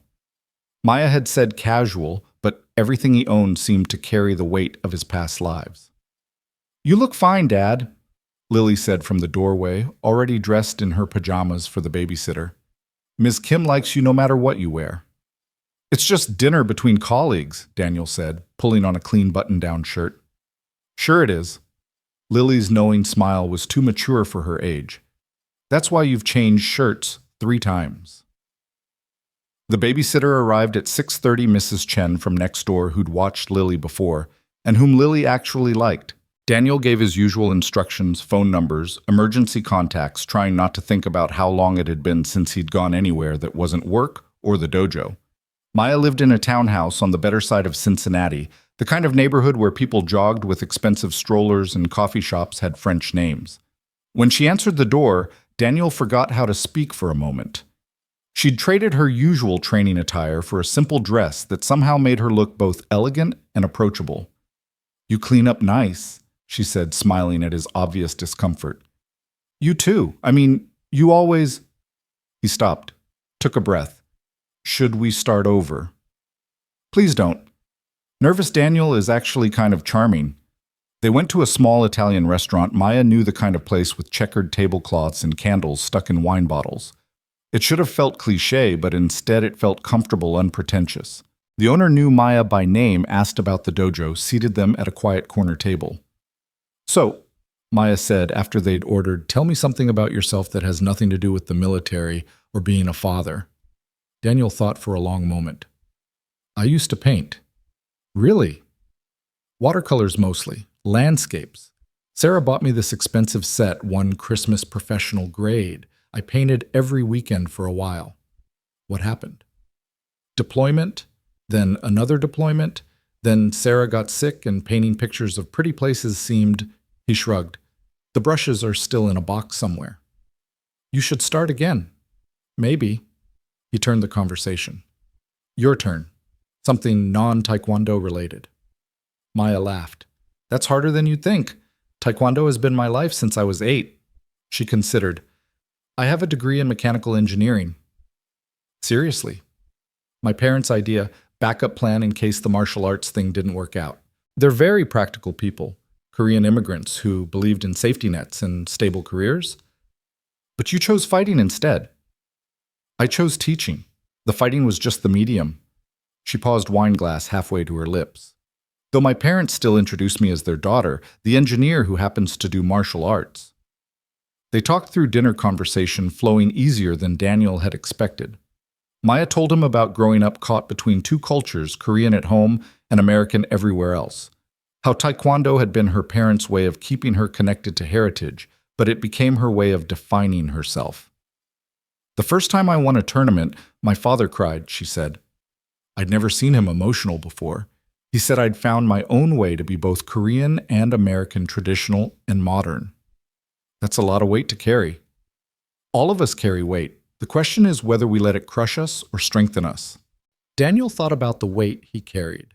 Grief, guilt, responsibility. Some days it's one, some days the other. "But you keep carrying it. That's what matters." Their plates were cleared, dessert offered, and declined.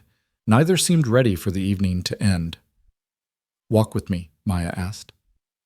They strolled through the neighborhood autumn air, crisp enough to justify Maya taking his arm.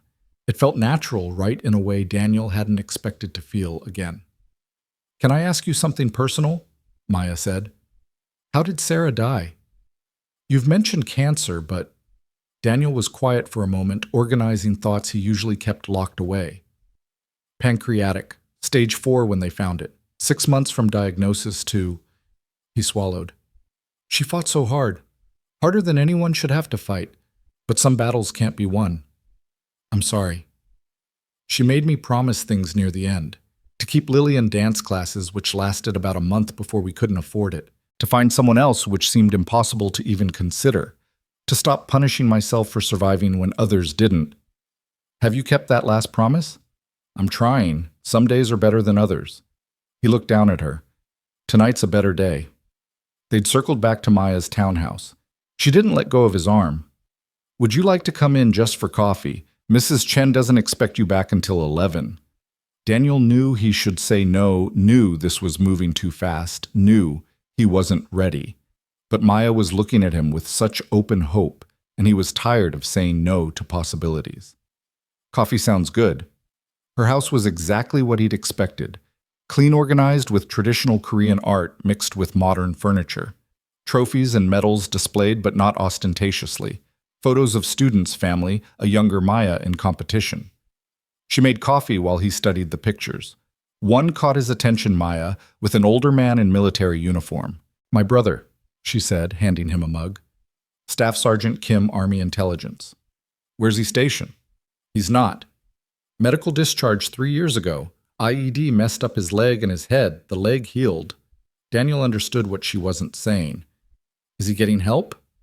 "Some days he accepts it, some days he doesn't. Sound familiar?" "Yeah." They sat on the couch, not quite touching, but close enough to feel each other's warmth. "Is that why you didn't run when you found out about my background?" Daniel asked. "Because of your brother." "Partly, but mostly because I saw how you were with Lily with the students. You could have come back angry, violent, broken. Instead, you came back careful, protective. That takes a different kind of strength."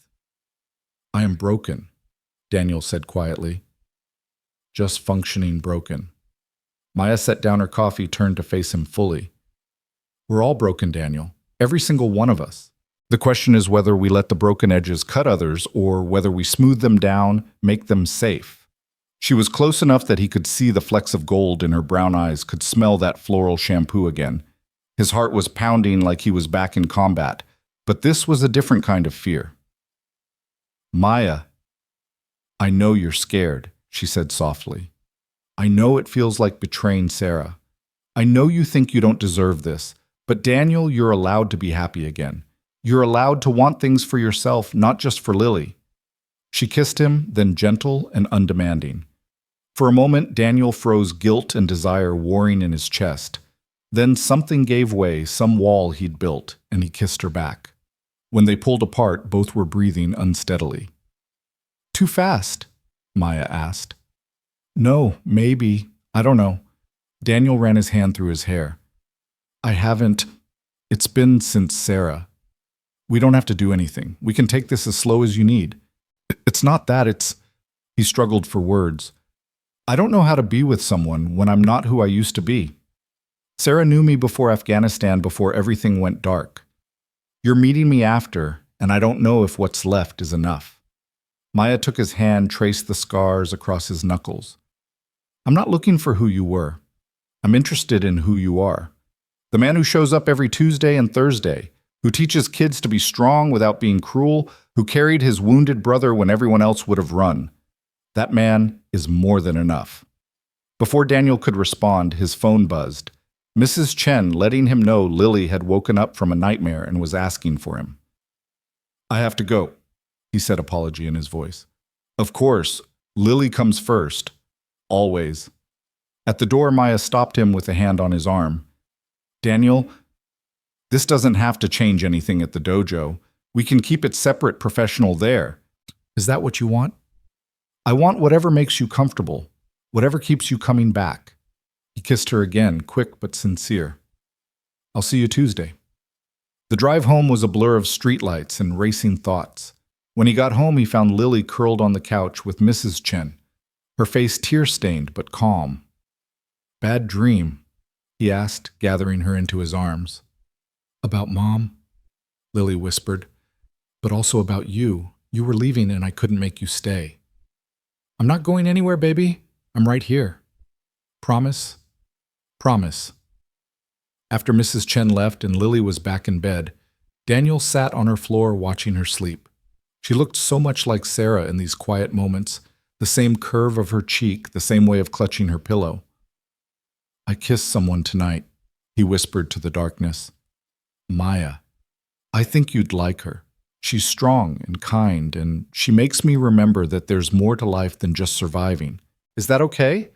Is it okay that I want that?" Lily stirred but didn't wake. Outside, a siren wailed in the distance, the sound of someone else's crisis. Daniel had learned to differentiate sirens since coming home ambulance, fire, police, each one a different kind of emergency. But tonight, they were just background noise, someone else's story. His phone buzzed, a text from Maya. "Thank you for tonight, for trying. That's all anyone can ask." He typed back, "Thank you for being patient with my ghosts." "We all have ghosts, Daniel. The trick is learning to live with them instead of for them."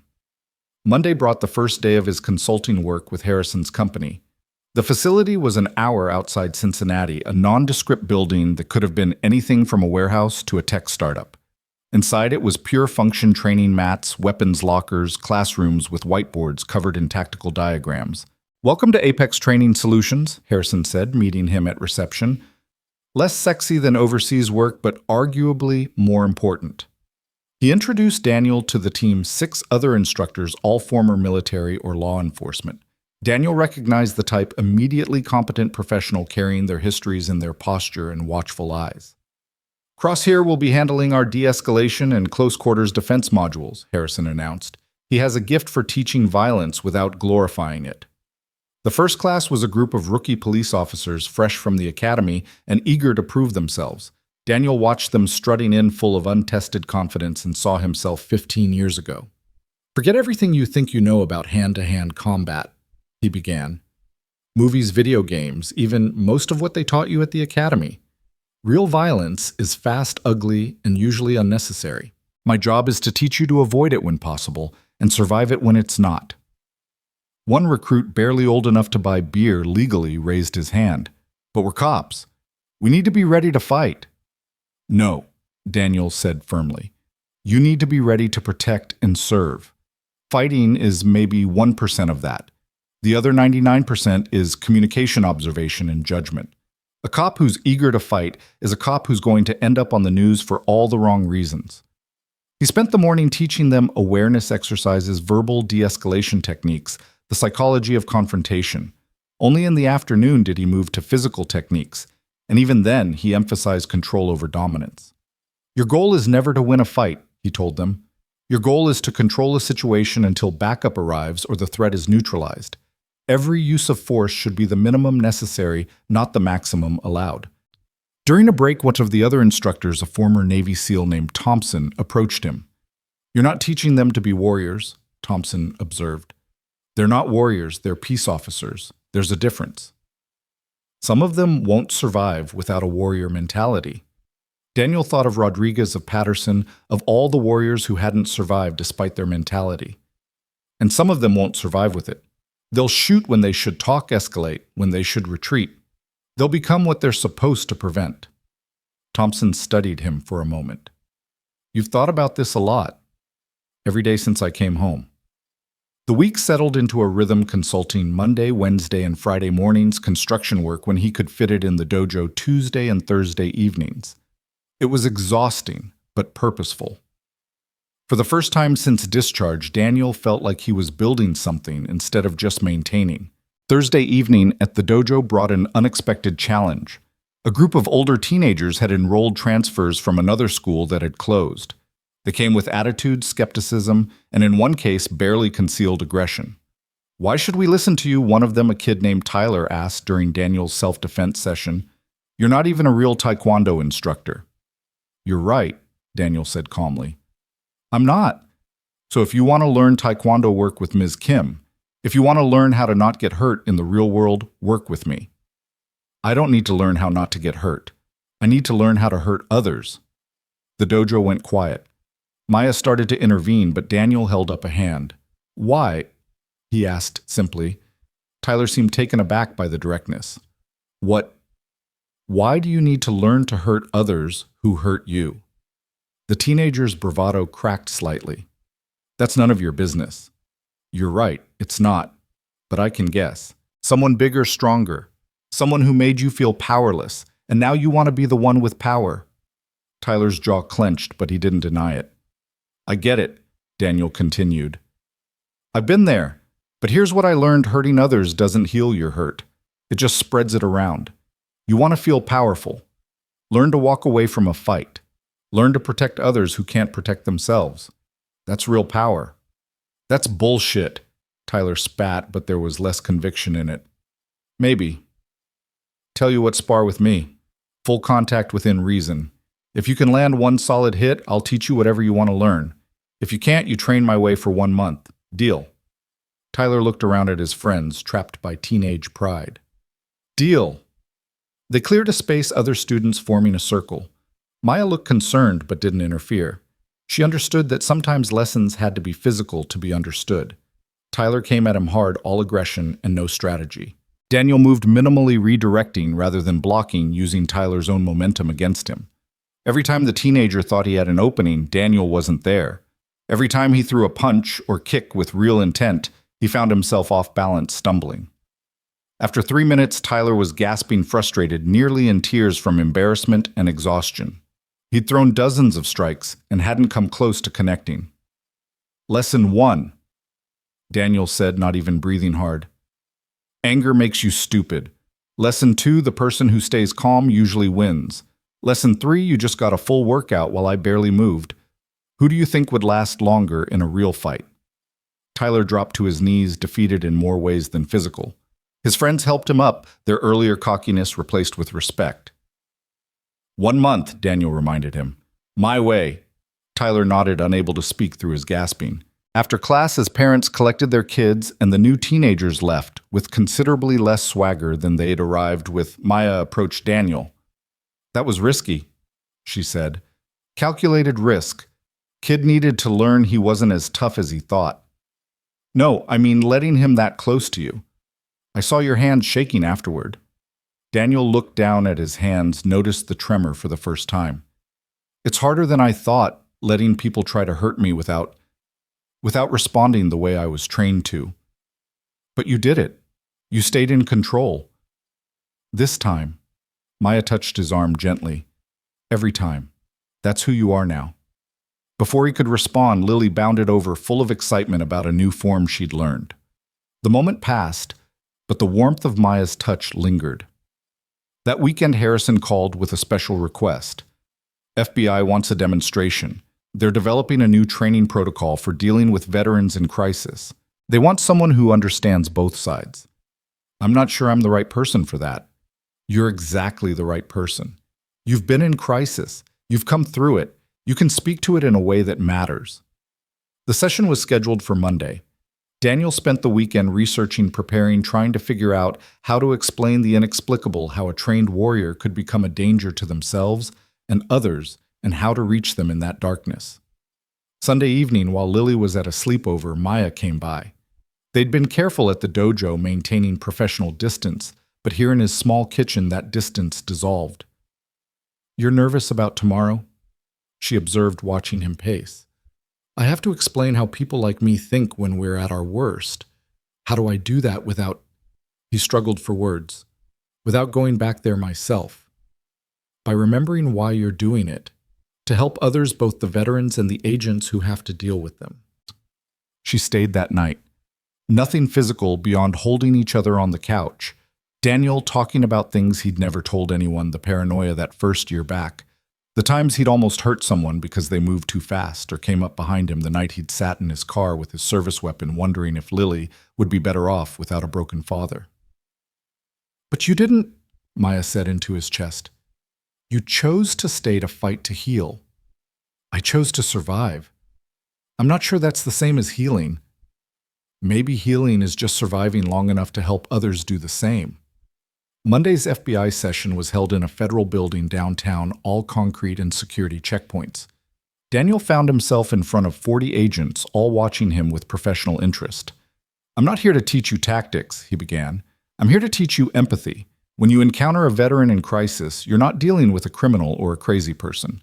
You're dealing with someone whose survival instincts have been weaponized and who may not be able to turn them off. He talked about hypervigilance, about PTSD triggers, about the way a trained soldier's body could react before their mind caught up. He demonstrated holds that would work without triggering combat responses, verbal techniques that acknowledged rather than challenged. The biggest mistake you can make is to treat them like either a hero or a threat, he said. They're neither. They're someone trying to reconcile who they were trained to be with, who the world needs them to be now. Your job is to give them space to make that choice. One agent raised her hand. What if they can't make that choice? What if they're too far gone? Daniel was quiet for a moment, thinking of friends who hadn't made it back, not from war, but from the peace that followed. Then you do what you have to do to protect others, but you do it with respect for what they were, not judgment for what they've become. The session went 3 hours with role-playing and scenarios. By the end, Daniel was exhausted, emotionally drained from revisiting places he'd tried to leave behind. But Harrison clapped him on the shoulder, said it was the best training they'd ever received. Tuesday evening, he arrived at the dojo to find Tyler already there an hour early, practicing the basic forms Daniel had shown him.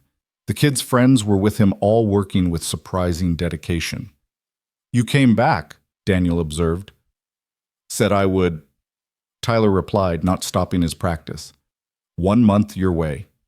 Why the extra hour? Tyler finally stopped, faced him. Because maybe you were right. Maybe being strong isn't about hurting people, but I need to know I could if I had to. Does that make sense? More than you know, Daniel said. Let's work on your stance. As the regular class began filling in, Daniel noticed something different. The energy had shifted over the weeks. What had started as curiosity about the mysterious instructor had evolved into genuine respect and engagement. Students helped each other, older kids mentoring younger ones, parents participating instead of just watching. Maya caught his eye across the room, smiled. They'd been careful to keep things professional during class, but everyone seemed to sense something had changed. Lily certainly had, watching them with knowing looks and occasional giggles. Halfway through class, the door burst open. A man Daniel didn't recognize stumbled in, but this wasn't like the drunk ex-husband from weeks ago. This man moved with purpose despite his apparent intoxication, his eyes scanning until they found Tyler. There you are, you little shit, the man snarled. Thought you could hide from me. Tyler went pale, stepping back instinctively. Dad, not here. Not here. You embarrassed me in front of my friends, telling them I hit your mother. You're coming home right now. Daniel moved between them, calm but ready. Sir, this is a children's class. If you have an issue with your son, we can discuss it outside. Get out of my way, G.I. Joe. This is family business. Not in my dojo, Maya said firmly, stepping up beside Daniel. Tyler's father laughed ugly and mean. Your dojo. You're going to let this piece of shit and his oriental girlfriend tell you what to do, Tyler? The slur hung in the air like a challenge. Daniel felt the familiar rage rise, the one that had gotten him through firefights but had no place in civilian life. His hands wanted to become weapons, his body shifting automatically into combat stance. Dad, please, Tyler pleaded. Just go home. I'll come later. You'll come now. The man lunged forward, reaching for his son. Daniel intercepted him, but this time there was no gentle redirection. He caught the man's wrist, applied pressure to specific points that sent him to his knees, gasping. It took every ounce of control not to do more, not to break the wrist that had apparently struck Tyler's mother. You have two choices, Daniel said quietly, his voice carrying the same tone that had once commanded men in combat. You leave now peacefully and deal with your family issues through proper channels, or I call the police, file assault charges, and make sure everyone knows what kind of man you really are. You can't. Daniel applied slightly more pressure, just enough to emphasize his point. I can, I will, choose.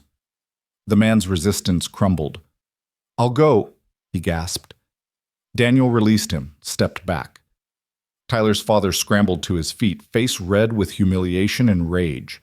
This isn't over, he spat, then stumbled out. The dojo was silent.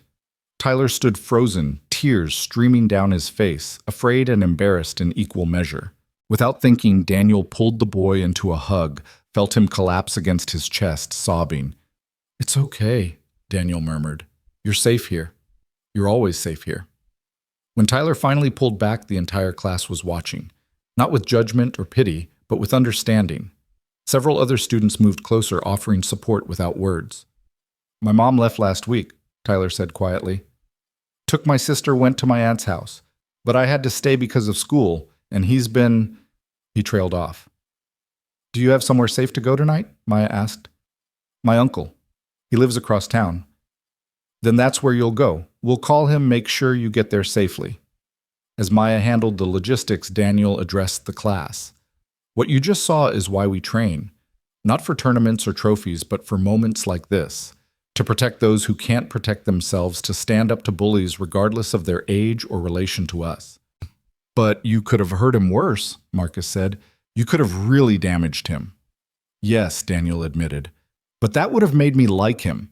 Violence should always be the minimum necessary, never the maximum possible. That's what separates us from them. The rest of class was subdued but focused. Tyler's uncle arrived, a solid-looking man who thanked them profusely for protecting his nephew. After everyone left, Daniel and Maya stood in the empty dojo processing what had happened. You wanted to hurt him, Maya observed. Tyler's father. I saw it in your eyes. I wanted to destroy him, Daniel admitted. Every instinct, every piece of training wanted to put him down permanently. But you didn't. But I wanted to. What does that make me? Maya moved closer, took his hands in hers. Human. It makes you human. The difference between you and him is that you choose not to act on those impulses. It's getting harder, Daniel confessed. The more I care about these kids, about this place, about you, the harder it is to stay controlled when someone threatens any of it. That's not weakness, Daniel. That's growth. You're letting yourself care again, letting yourself connect. Of course that makes you more protective. Lily appeared from the back room where she'd been doing homework. Is Tyler okay? He will be, Daniel told her. His dad was scary. Yes, he was. But you weren't scared. Daniel knelt down to her level. I was scared, baby. Scared I might hurt someone. Scared Tyler might get hurt. Being brave doesn't mean not feeling fear. I know, Lily said, repeating his own words back to him. It means doing what needs to be done despite the fear. That night, after Lily was asleep, Daniel sat on his porch with the business card Mitchell had left. The private military contractor job was still available, still offering escape from all of this complexity. In Afghanistan, the enemies were clear, the rules of engagement defined. Here, every situation required judgment, restraint, navigation of gray areas that had no clear answers. His phone rang. Tyler's uncle. Mr. Cross, I wanted to thank you again. Tyler told me you've been teaching him, helping him channel his anger. He's never had a positive male role model before. He's a good kid. He just needs to believe it himself. His father, there's a restraining order now, but Tyler wants to keep coming to classes if that's okay. Of course. The dojo is his safe space. It always will be. After hanging up, Daniel realized he'd made a decision without conscious thought. He wasn't taking the contractor job, wasn't running back to the clarity of combat. This was his mission now. These kids, this place, this complicated civilian life that demanded more courage than any firefight. He tore up Mitchell's card, let the pieces scatter in the night wind. Inside his phone buzzed with a text from Maya. Proud of you tonight. You showed them what real strength looks like. He typed back, still learning. Good thing I have a good teacher. We're teaching each other, she replied. See you Thursday. And Daniel Tyler's not the only one who needed a hero tonight. You gave all of them permission to stand up for what's right. Daniel didn't feel like a hero. Heroes were supposed to be certain, confident, untainted by doubt or darkness. But maybe that was the point. Maybe real heroes were just broken people who chose to help despite their own damage, who stood between danger and innocence even when their hands shook, who offered safety even when they didn't feel safe themselves. The winter arrived early that year, December, bringing snow that transformed Cincinnati into something almost magical. Daniel stood at the dojo window watching fat flakes drift past the glass while his advanced class worked through their forms. Tyler had become his most dedicated student, channeling months of suppressed rage into disciplined practice. The boy's transformation was remarkable. Where once there had been unfocused aggression, now there was controlled power. Mr. Cross? Marcus approached hesitantly. My mom wanted me to give you this. It was an envelope, thank you, written across the front in careful script. Inside a Christmas card and a note, you gave my son his confidence back. He walks taller, now speaks up in class. The bullying has stopped. We can never repay what you've done. Daniel tucked the card into his gear bag where it joined a growing collection. 3 months of teaching had brought dozens of similar notes, small testimonies to changes he hadn't expected to make. "All right, everyone gather round," he called. The students formed a semicircle, their faces flushed from exertion. "Christmas break starts next week. I want to talk about something important." Lily sat in the front row, her white belt recently replaced with yellow earned through weeks of dedicated practice. She watched him with the same attentiveness as the other students, never presuming on their relationship for special treatment. "The holidays can be complicated," Daniel began. "Family gatherings travel situations where you might feel vulnerable or uncomfortable. Everything we've practiced here, awareness, de-escalation, self-protection, applies even more during these times. Especially with drunk Uncle Jerry," one of the teenagers muttered, earning nervous laughter from others who apparently had their own Uncle Jerrys. "Exactly," Daniel said. "Sometimes the biggest threats come from people we know. You have the right to protect your physical and emotional space even from family, especially from family." Maya entered from the office carrying a stack of flyers. "Before you all leave, I have an announcement. We're hosting a special New Year's event, a combination demonstration and fundraiser. All proceeds go to the local women's shelter. Mr. Cross and I will be doing a joint presentation on practical self-defense." The students erupted in excited chatter. They'd never seen their instructors truly spar only controlled demonstrations. "Will you fight each other?" someone asked eagerly. "We'll demonstrate various techniques," Maya said diplomatically. "It's not about fighting, it's about showing the community what real self-defense looks like." After class, as students filtered out into the snowy evening, Tyler lingered. His uncle waited in the car, patient as always. "Mr. Cross, I wanted to ask, my dad's been calling. Says he's getting help, wants to see me for Christmas." Daniel felt the familiar tightness in his chest that came with navigating these impossible situations. "What do you want?" "I don't know. Part of me wants to believe he's changed. Part of me knows he hasn't. He's done this before, promised to get better, been good for a few weeks, then—" Tyler shrugged the gesture, carrying years of disappointment. "You don't owe him forgiveness," Daniel said carefully. "And you definitely don't owe him access to you. Getting help is his responsibility. Protecting yourself is yours." "But he's my father." Daniel thought of his own father, dead 10 years now. From a heart attack, their relationship forever frozen in polite distance. Biology doesn't equal obligation. Family is who shows up for you, who keeps you safe, who helps you become better. That's your uncle right now, not your dad. Tyler nodded slowly. "My mom says the same thing. She calls every day from my aunt's house. She wants me to come for Christmas, but I don't want to leave my uncle alone. Maybe they can work something out together. Adults who actually care about you will find ways to make sure you're okay." As Tyler left, Maya approached, slipping her hand into Daniel's. They'd grown less careful about hiding their relationship, though they maintained professionalism during classes. "You handled that well," she said. "Did I wanted to tell him to never speak to his father again." "But you didn't. You gave him agency, let him make his own choice with good information." They stood together watching the snow fall, the dojo warm and quiet around them. These moments of peace had become precious islands of calm in lives that had been shaped by conflict. "Lily asked me something yesterday," Maya said. "She wanted to know if I was going to be her new mom." Daniel's breath caught. "What did you tell her?" "So that I cared about both of you very much, but those were big decisions that took time. Was that okay?" "It was perfect." He turned to face her. "But since we're being honest, I've been thinking about it too. Not marriage, not yet, but more. Something more permanent." Maya smiled, the expression lighting up her whole face. "I've been thinking the same thing. My parents want to meet you, by the way. They've been hearing about this mysterious veteran who's stolen their daughter's attention." "Stolen?"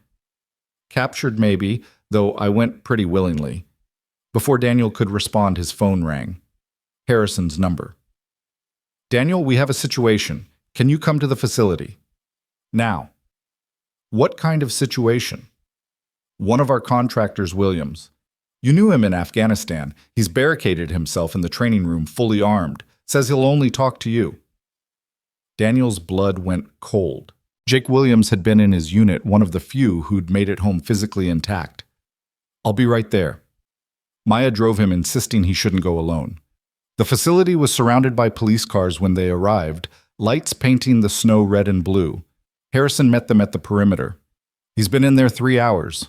Won't talk to negotiators, won't talk to me. Just keeps asking for you. What triggered this? Contract fell through. His wife left last month, took the kids. Perfect storm of bad news. Harrison paused. He's got enough ammunition to hold out for days, Daniel. And he's positioned where SWAT can't get a clean shot without risking him shooting back. Daniel understood what Harrison wasn't saying. Williams was looking for suicide by cop, but wanted to go down fighting. Let me talk to him. The police won't allow. Then make them allow it. You called me here for a reason. It took 20 minutes of arguing, signing waivers, accepting responsibility. Finally, they let him approach the building wearing a vest they insisted on, despite his protest that it would only make Williams more suspicious. The training facility was dark except for emergency lighting. Williams had barricaded himself in the main mat room, furniture piled against doors, windows covered. Daniel could see the tactical positioning, good sight lines, multiple fallback positions. Williams had always been smart. "Jake," Daniel called out. "It's Cross. Danny Cross." Silence for a long moment, then, "That really you, Danny?" "Yeah, brother, it's me. Mind if I come in?" "It's cold out here." A bitter laugh. "Sure, why not? Doors open." "Well, one of them is." Daniel found Williams sitting in the center of the mat, an AR-15 across his lap, several pistols within reach. He looked gaunt, hollow-eyed, like a ghost of the soldier Daniel had known. "You look like shit, Jake," Daniel said, sitting down a careful distance away. "You look civilian, soft." "Maybe. Been teaching kids martial arts, trying to convince them violence isn't the answer, while knowing sometimes it is." Williams laughed again, no humor in it. "Violence is the only answer that ever made sense. Over there, at least, we knew who the enemy was." "Did we really? More than here. Here the enemy is everywhere. Bills divorce lawyers, employers who promise contracts, then pull them." He gestured with the rifle. "At least this is simple. Point, shoot, problem solved. Except the problem's inside Jake. You can't shoot that." "Watch me." Daniel shifted slightly, careful not to seem threatening. "Remember that night in Kandahar when we thought we were surrounded, completely fucked?" "Yeah. You started telling that stupid joke about the Marine and the sailor. Got you laughing so hard you forgot to be scared, until Rodriguez pointed out we weren't actually surrounded, just lost." Williams' grip on the rifle loosened slightly. "Rodriguez. He dead." "Yeah, year before we came home. Lucky bastard. Didn't have to deal with this shit. You think Maria Rodriguez thinks her husband was lucky? You think his kids do?" Williams was quiet for a moment. "My kids won't even talk to me. Say I scare them." "Do you?" "Probably. I scare myself sometimes." He looked at Daniel directly for the first time. "How do you do it, Danny? How do you pretend to be normal?" "I don't. I just try to be useful. Found people who need what we learned, even if what we learned was horrible." "Nobody needs what I learned." "Tyler Brennan does." Williams frowned. "Who?" "Kid at the dojo. 16, angry, abusive father. Was heading down a bad path until I taught him how to control his anger instead of letting it control him. Use the same techniques Gunny taught us for staying calm under fire. You're teaching kids combat techniques. I'm teaching them the discipline that comes with combat techniques. The control, the responsibility. The understanding that being capable of violence makes you responsible for restraining it." Williams was listening now, the rifle resting forgotten across his legs. "There's a girl, Marcus, who was being bullied. Taught her how to stand tall, project confidence. Bullies stopped bothering her because she stopped looking like a victim. That's straight from our force protection training." "It's not the same." "No, it's not. But Jake, we came back with skills nobody wants to acknowledge. We can either let those skills poison us, or we can find ways to transform them into something useful." "Easy for you to say. You've got your shit together." Daniel laughed, harsh and genuine. "My shit is held together with duct tape and stubbornness. I wake up at 3 a.m. most nights reaching for a weapon that isn't there. I check exits everywhere I go. Last month, a car backfired and I hit the deck in a grocery store parking lot, scared the hell out of some poor woman with her kids. But you've got that kid. Lily. Yeah, she's my anchor. But Jake, you've got kids too." Who won't see me? Right now. Because right now you're not safe for them. But that can change.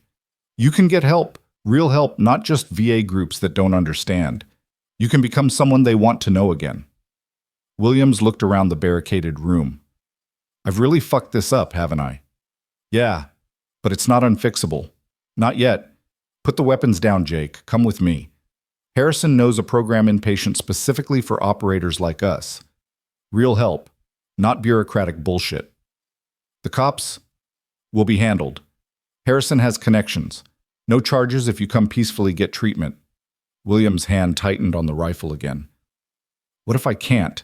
What if this is all I am now, a weapon without a target? Then you learn to be something else. It's possible, Jake. I'm doing it. Slowly, badly sometimes, but doing it.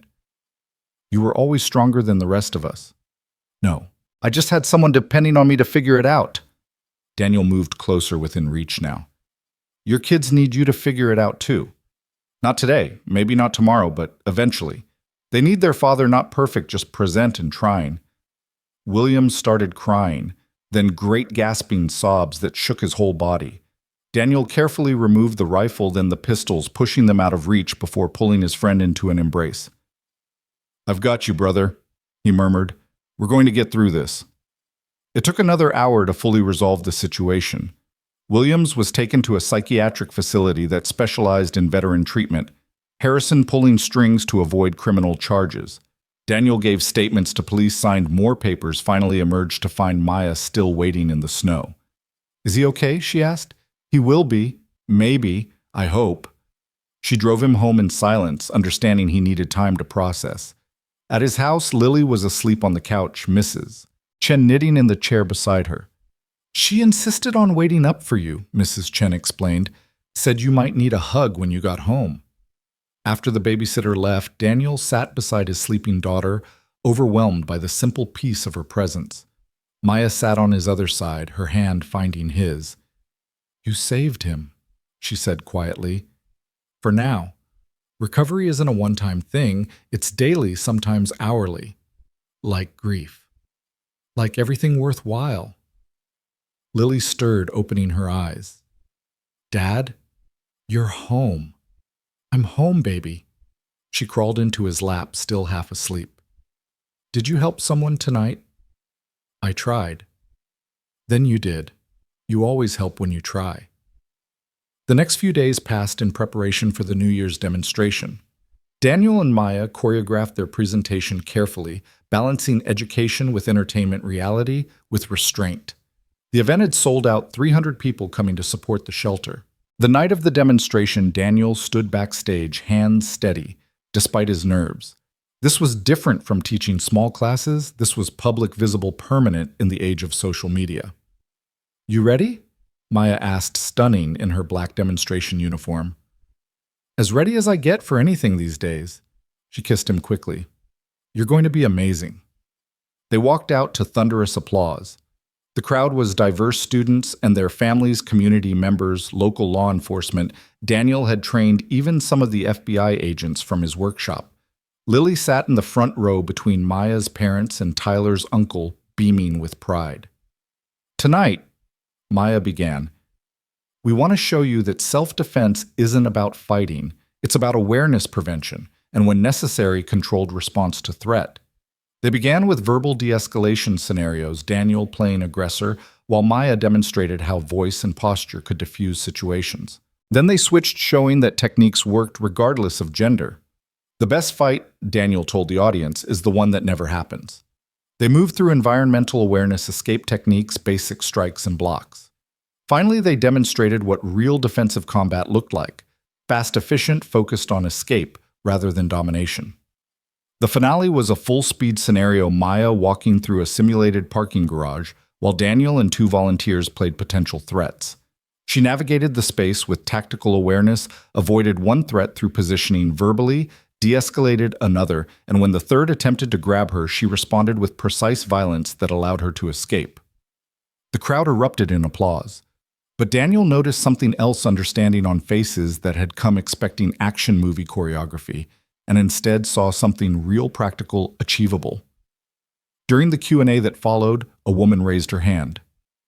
Mr. Cross, how do we overcome the freeze response? When I was attacked last year, I couldn't move, couldn't scream. Daniel nodded, recognizing the trauma in her voice. Freezing is natural. It's one of 3 responses: fight, flight, or freeze. The key is training your body to have automatic responses that can break through the freeze. Simple things practiced until they're instinct. Like what? Like this. He demonstrated a simple hand movement that could break a wrist grab. Practice this 1,000 times, and your body will do it without your mind needing to engage. That breaks the freeze, creates space for other responses. More questions followed, parents asking about protecting children, teenagers wanting to know about school situations, adults navigating workplace concerns. Daniel and Maya answered them all with patience and honesty, never promising more than techniques could deliver. After the event, as they helped clean up, Tyler approached with his uncle and surprisingly his mother. Mr. Crossfire, Tyler's mother said, I wanted to thank you. Tyler's told me everything you've done for him. He's like a different kid, confident, but not aggressive, strong, but not angry. He did the work, Daniel said. I just showed him the path. Still, she glanced at her son with obvious pride. He wants to start teaching the younger kids if that's okay. Pass on what he's learned. Daniel looked at Tyler, saw the earnestness in his face. We could use an assistant with the kids' classes. Minimum wage, but you'd be helping. Tyler's grin could have lit the entire dojo. Really? Really, you've earned it. As the last people filed out, Daniel found himself alone in the dojo with Maya and Lily. The space felt different now, not just a training facility, but a community center, a place where transformation happened. We did good tonight, Maya said, leaning against him. We did. Lily yawned hugely. Can we go home? I'm tired from being proud of you both. They laughed, gathering their things. As they walked out into the cold January night, Daniel felt something he hadn't experienced in years. Contentment. Not happiness exactly, that still felt too fragile, too dependent on external circumstances. But contentment, the sense of being where he was supposed to be doing what he was supposed to do. His phone buzzed. A text from Williams. In treatment, it sucks, but I'm here. Thank you. Daniel showed it to Maya, who squeezed his hand. You're building something here, she said. Something that matters. We're building it, he corrected. Together. 3 weeks later, Daniel stood in front of another group of law enforcement officers teaching de-escalation techniques at Harrison's facility. The work had become routine now, but never easy. Each class brought new challenges, new perspectives on violence and its prevention. The goal, he told them, is to go home safe. Not to win, not to dominate, just to go home. Every technique I teach you should be measured against that standard. One officer, young and eager, raised his hand. But what about protecting others? Sometimes we have to engage to protect civilians. Then you engage with precision, not emotion. You use the minimum force necessary to protect, then you stop. The badge doesn't give you the right to punish, that's the court's job. Your job is protection and apprehension, nothing more. After the session, Harrison pulled him aside. You're good at this, really good. I want to expand your role. Have you developed a whole curriculum? I can't take on more hours, the dojo Lily. I know, that's why I want to bring you on as a consultant for curriculum development. Work from home, mostly come in for specialized sessions. Better money, more flexibility. Daniel considered it. The offer made sense, would provide more stability while letting him maintain his other commitments. Let me think about it. Of course. But Daniel, you're making a difference here. These officers leave your sessions with a completely different perspective on force usage. That ripples out into communities, saves lives. That evening, Daniel arrived at the dojo to find unexpected visitors. Maria Rodriguez stood near the entrance with 2 children, a boy about Lily's age and a younger girl. Maria, Daniel approached cautiously, unsure why she was there. Daniel. Her smile was sad but genuine. These are my children, Miguel and Sofia. I was hoping they could try a class. Of course, but Miguel's been getting into fights at school. He's angry, has been since his father died. I thought maybe... Maybe learning from someone who knew his dad might help. Daniel knelt down to Miguel's level. The boy had his father's eyes dark and intense. "Your dad was one of the bravest men I ever knew," Daniel said quietly. "He saved lives, including mine." "Then why didn't you save his—" The words were sharp, accusatory, carrying years of grief. "Because I couldn't. I tried, but sometimes trying isn't enough. That's the hardest lesson I've ever had to learn." Miguel stared at him for a long moment, then nodded slightly. "Mom says you teach kids to fight." "I teach them to protect themselves and others. Fighting is just one small part of that." "Can you teach me to protect her?" Miguel glanced at his sister. "Dad's not here to do it anymore." Daniel's throat tightened. "Yeah, I can teach you that." The kids joined the beginners class, Miguel watching everything with fierce concentration while Sophia laughed with the other young children already making friends. Maria sat with the other parents, but Daniel noticed her wiping away tears several times. After class, she approached him. "Thank you. I know this can't be easy for you either. Your husband was my brother Maria. That makes your kids family. They're welcome here any time." That night, as Daniel tucked Lily into bed, she asked, "Were you sad seeing Mr. Rodriguez's kids?" "Yeah, baby. Sad, but also glad. Glad they have a chance to learn to grow strong. Like I did after Mom died. Exactly like that." "Dad, I love Maya." The statement came out of nowhere, simple and direct. Daniel sat on the edge of her bed, choosing his words carefully. "I do too." "Are you going to marry her? Would that be okay with you?" Lily considered this seriously. "Mom would want you to be happy. She told me that near the end. She said you'd be sad for a while, but eventually you'd find someone who made you smile again. Maya makes you smile." "She does." "Then yes, it's okay. More than okay." Daniel kissed her forehead, turned off the light. In the living room, his laptop sat open on the coffee table, Harrison's curriculum proposal on the screen. Beside it, his phone showed a text from Maya. "Thinking about you. My parents loved you, by the way. Mom's already planning our wedding. Sorry in advance." He smiled, typing back, "Your mom might be onto something." Her response was immediate. "Daniel Cross, are you proposing via text?" "No. When I propose, you'll know it. But I'm saying it's not an impossibility." "Good. Because I'd say yes." Daniel set the phone aside, looked around his small rental house. In a year, everything had changed. He'd gone from isolated survival to building something that resembled a life. Not the life he'd planned before Afghanistan, not the life he'd had with Sarah, but something new, something worthwhile. The photo Harrison had sent months ago still sat in his metal box, all those dead faces looking at the camera. But now it sat alongside other things. Lily's first yellow belt, the thank you cards from parents, a picture from the New Year's demonstration showing him and Maya mid-technique, perfectly synchronized. The ghosts were still there. They always would be. But they no longer defined the boundaries of his world. He'd found a way to honor them while still moving forward to use what they'd taught him in service of the living. His phone rang. Williams calling from the treatment center. "Danny? I wanted you to know my kids visited today. First time in 3 months. It was awkward as hell, but they came." "That's good, Jake. That's really good. I've got a long way to go. Doc says I might be here another 2 months, but after, Harrison says there might be work for me, teaching like you do." "Think I could handle that." Daniel thought about Williams and that barricaded room rifle across his lap, ready to die rather than face another day. Then he thought about Tyler Marcus Miguel, all the kids who needed to learn that strength wasn't about violence, but about choice. "Yeah, Jake, I think you could handle it.